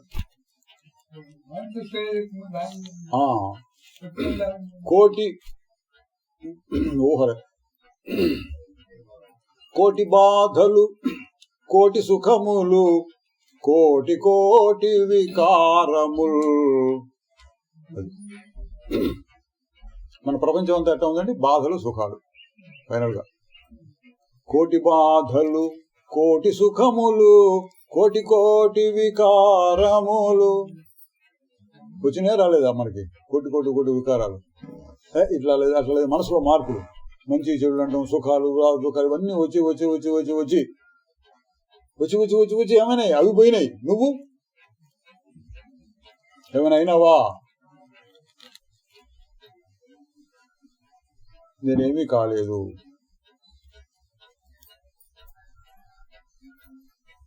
కోటి బాధలు, కోటి సుఖములు, కోటి వికారములు. ఎన్ని వచ్చినా ఎన్ని పోయినా ఏమీ మారక ఎరుగు సాక్షి. నేను మారలేదు. ఇది ఒక్కటి గుర్తుపెట్టి చాలండి. ఎందుకు గంట శోష ఎందుకు చెప్తున్నాను నేను? ఏదో ధర్మం 2 గంటల సేపు చెప్పాలి కాబట్టి, లేకపోతే చెప్పక్కర్లే. ఇంత మారేదొకటి, మారందొకటి. మారేదాన్ని వదిలే, మారందాన్ని పట్టుకో చాలు. ఇంత చెప్తే చాలు. ఇది సారాంశం. సారభూతమైన దాన్ని ఉపాసించాలి. అది దాన్ని పట్టుకుని మళ్ళీ మళ్ళీ మళ్ళీ మననం చేసి చేయమంటున్నాడు. ఎవరు చేయమంటున్నాడు? శంకరాచార్యులు చెప్పారు. ఇలా చెప్పారు, క్షణం రుద్ధ్వా తదశక్తో క్షణం రుద్ధ్వా. ఆ విధంగా చాలాసేపు ఆపి చూచి సమాధులు యోగులకు ప్రియమైనటువంటి సమాధి స్థితిని పొందు. అది కుదరకపోతే, నీకు ఆ శక్తి చాలకపోతే భయపడకు. క్షణం రుద్ధ్వా, ఒక క్షణం ఆపి బుద్ధి వృత్తుల్ని ఉపయోగించి దాన్ని ఆలోచించు. అంటే మననం చేస్తూ ఉండు అన్నారు. ముందు అనుభవం కావాలి. ఎందుకు అనుభవం లేకుండా మననం చేసి చెయ్యొచ్చు, కానీ అంత దృఢం ఉండదు, గట్టితనం, నమ్మకం ఉండదు. నమ్మకం కలగాలంటే కాస్తైనా అనుభవం కలగాలి. కాస్తైనా అనుభవం కావాలంటే ఎక్కువసేపు చేయకర్లా. పడుకో మామిడి వాళ్ళు కూడా ఎక్కువసేపు చేయకర్లా. ఒక క్షణం వృద్ధం, ఒక క్షణం ఆగినా సరే నీకు ఆ నమ్మకం ఏర్పడుతుంది. ఆ తర్వాత ఏం చేయొచ్చు? దాని గురించి ఆలోచిస్తూ ఉండు. ఏ విధంగా అయితే ఆలోచించమని చెప్పారో మననం చేయొచ్చో ఆ విధంగా మననం చేస్తూ ఉండు. యథాశక్తి జ్ఞాత్వా అభ్యస్యతాం సదా అన్నాడు. యథాశక్తి, నీ శక్తి వంచన లేకుండా, నీ శక్తి ఉంది. మరీ ఎక్కువ బాధపడకు. ఎంత హాయిగా చెప్తున్నాడండి. ఒక్క క్షణం ఆగు అది చెప్తున్నాడు చిన్నపిల్లలు. ఒక్క క్షణం ఆగు, తర్వాత దాని గురించి ఆలోచించు. నీ శక్తి ఉన్నంతవరకు ఆలోచించు. యథాశక్తి అభ్యస్యతాం సదా, ఎల్లప్పుడూ ఆలోచిస్తూ ఉండి శక్తికి మీరంతవరకు. బాగా శక్తి ఉంది, మంచి చురుకైనటువంటి బుద్ధి, సూక్ష్మ బుద్ధి గల వాళ్ళు అనుకోండి తొందరగా పట్టుకోవచ్చు. నాకు అంత బుద్ధి లేదు అనుకోండి, కొంచెం కొంచెం చేయొచ్చు. యథాశక్తి భగవద్గీతలో ఒకటే చెప్పు, శనై కొంచెం కొంచెం చేయి, కొంచెం మెల్లిమెల్లిగా పట్టుకో అన్నాడు. అట్లా యథాశక్తి జ్ఞాత్వా హ్యభ్యస్యతాం సదా, నీకు తెలిసినంత వరకు అర్థం చేసుకుని తెలిసినంత వరకు దాన్ని మనసులో నిలుపుకుంటూ ఉండు. దాన్ని మననం ఉన్నాడు. మళ్ళీ పొద్దున్న చెప్పిన శ్లోకం మళ్ళీ ఒకసారి ఇందులో వచ్చింది. తచ్చింతనం తత్కథనం అన్యోన్యం తత్ప్రబోధనం ఏతదేక పరత్వం చ బ్రహ్మాభ్యాసం విదుర్బుధాః. తచ్చింతనం, దాని గురించి ఆలోచిస్తూ ఉండటం మనం ఎక్కువగా చేసాం. దాని గురించి ఆలోచిస్తూ ఉండొచ్చు. ఆలోచించడానికి సహాయభూతంగా మీరు ఒక గ్రంథాన్ని పెట్టుకోవచ్చు. ఏదైనా పుస్తకం ఉంది అనుకో, మంచి పుస్తకం, ఇటువంటి అష్టావక్ర గీతే ఉంది, లేకపోతే ఇప్పుడు మన దగ్గర లఘువాక్య వృత్తి ఉంది, యోగ భాష, ఇట్లాంటిది మంచిది. ఈ విధంగా చెప్పేటువంటి తీసుకుని దాని సహాయంతో ఆలోచిస్తూ ఉండొచ్చు. అది మెల్లిగా నిదానంగా చదువు. గ్రంథాలు చదివే పద్ధతి మొదటిసారి రెండోసారి చదివినప్పుడు అసలు ఏంటి అసలు పుస్తకం ఏముంది అని అర్థం చేసుకోవడం కూడా చదువుకుంటూ పోవచ్చు. తర్వాత ఒకసారి బాగా అర్థమైన తర్వాత రెండోసారి చదివేటప్పుడు మెల్లిగా యథాశక్తి జ్ఞాత్వా అభ్యస్యతాం సదా, అభ్యసం చేసి ఉండాలి. ఏం అభ్యాసం చేస్తూ ఉండాలి?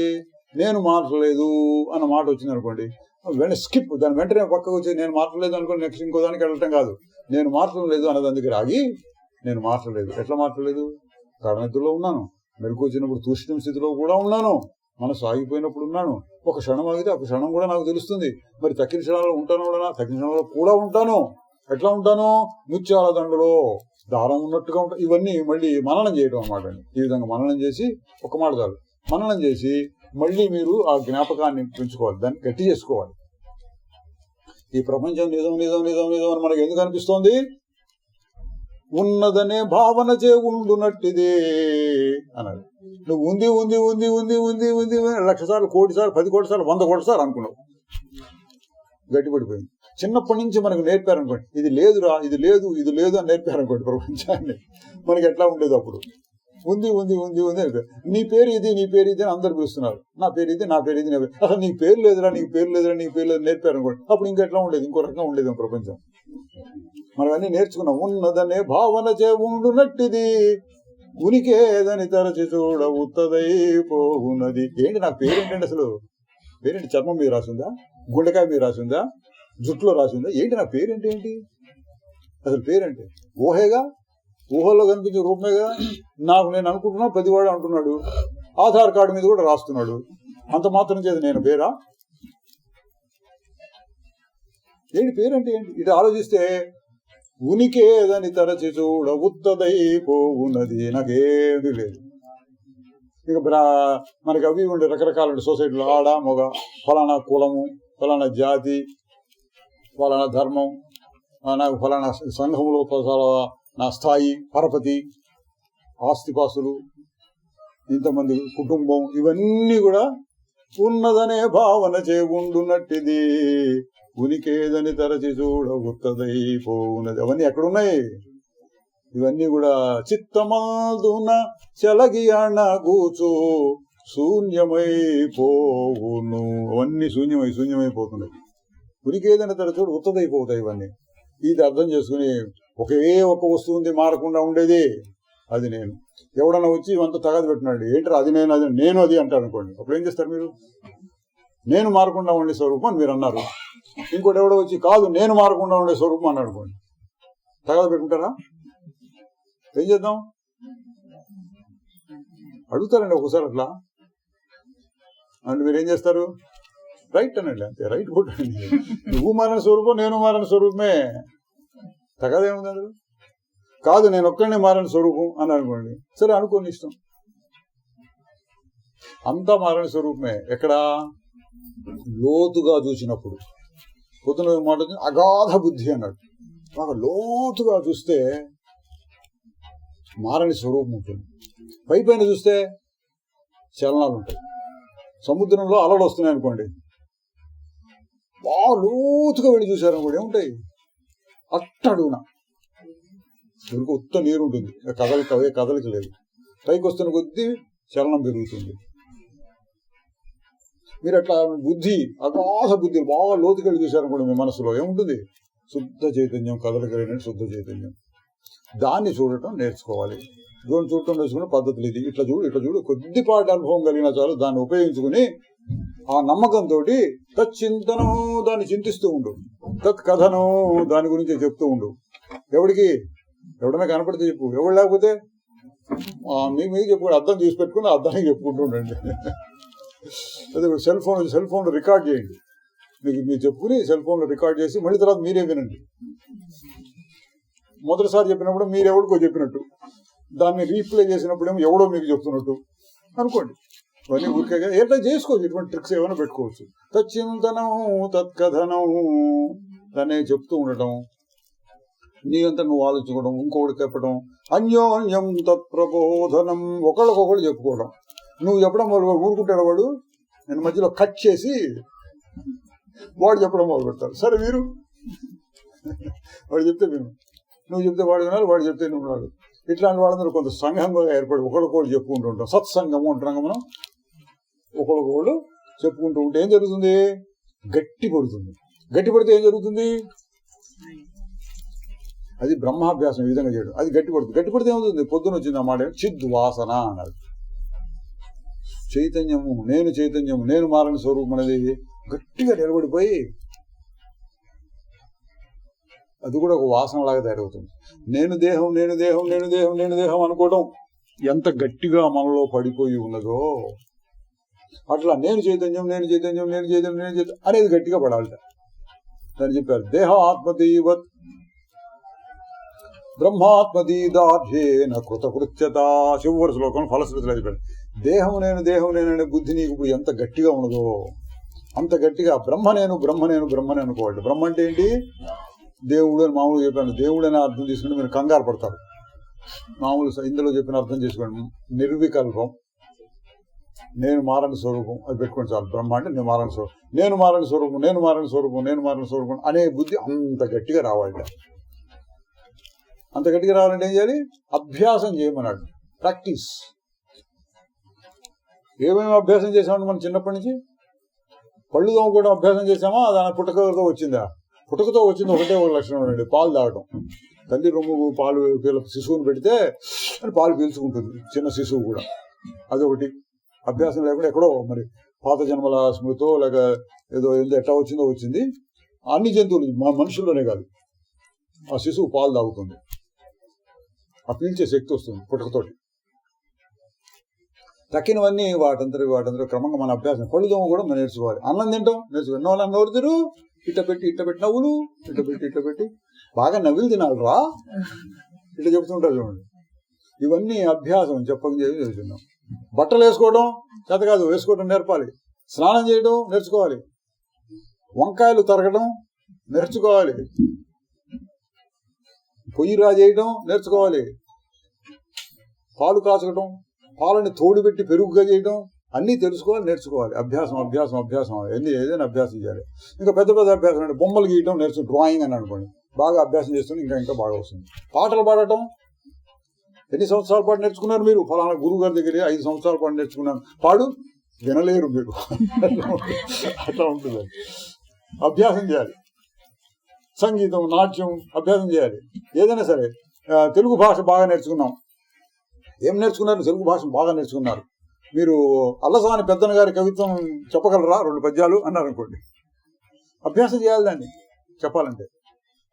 ఏదైనా సరే, ఏ ఫీల్డ్లోనే సరే అభ్యాసం చెయ్యంగా అది నీకు బాగా గట్టి పడుతుంది.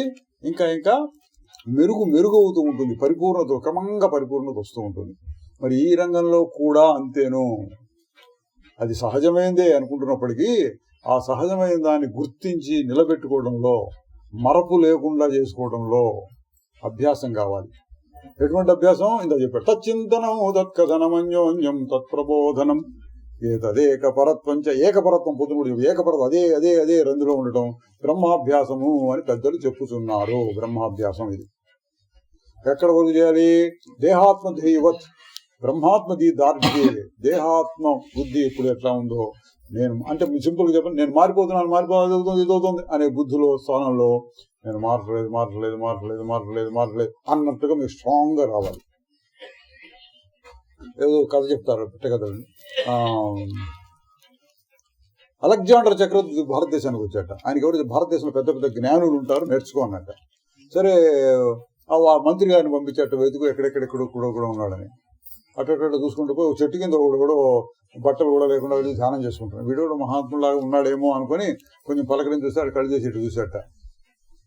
సరే మా రాజుగారు రమ్మంటున్నారు రా అన్నట్ట. మీ రాజుగారు రమ్మంటే నాకేంటి పో అన్నట్ట. చంపేస్తానండి చంపేపో అన్నట్ట. సరే ఈ వెళ్ళి చంపితే మరి రాజుగారు ఊరుకోడేమో రాజుగారి దగ్గరికి చెప్పాట. రాజుగారు వచ్చాట. మరి ఏ రాజుగారు అలెగ్జాండర్ అంటుంటాడు ఒక్కోసారి. ఆయన వచ్చి నువ్వేంటి జ్ఞానం ఉందా నీకు అంటే మాట్లాడలేదు. ఏం నువ్వు చెప్పు, నా రమ్మంటే ఎందుకు రాలేదు, ఖర్చు పెట్టి నరికేస్తాను అట్లా అన్నాడు. నరుకో నాకేం కాదు అన్నట్టు. అదే మన దీధార్జీ, నేను మారే స్వరూపం కాదు, నన్ను ఎవడు చంపలేడు. భగవద్గీత మొదలుపెట్టినది కదా, నువ్వు గాని నేను గాని రాజులు గాని చచ్చువారు కారు. ఇంతకు ముందు ఎప్పుడు లేకుండా పోలేదు, ఇక ముందు లేకుండా పోరు. ఇది చెప్పింది. అవ్యక్తోయం వచించి అచ్ఛేద్యోయం అదహ్యోయం. నీకేం కాదు అవినాశి నిత్యం సర్వగత. ఇటువంటి మాటలన్నీ వచ్చినాయి కదండి అక్కడ. నువ్వు నీకేం కాదు ఇది ధైర్యం మనకి. ఓకే, అంత ధైర్యంతో నీకు వచ్చినప్పుడు కృతకృత్యత, నువ్వు చేయవలసిన పని చేసేసినట్టు అయిపోయింది. తర్వాత ఏం చేస్తావు?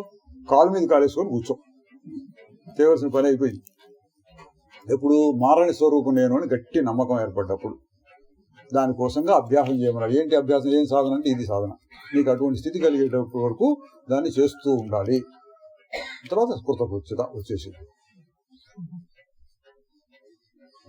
మారంది ఒకటి, సారాంశం ఏంటంటే మారంది మారేది 2 ఉన్నాయి.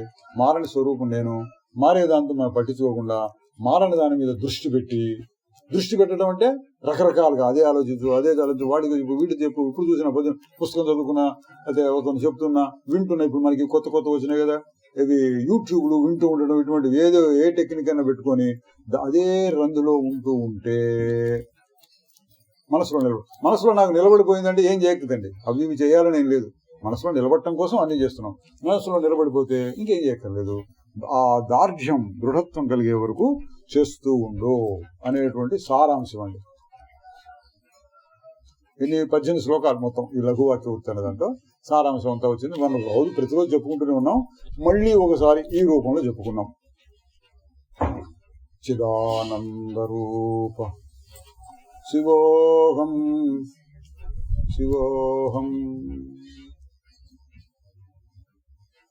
చిదాకాశ రూప శివోహం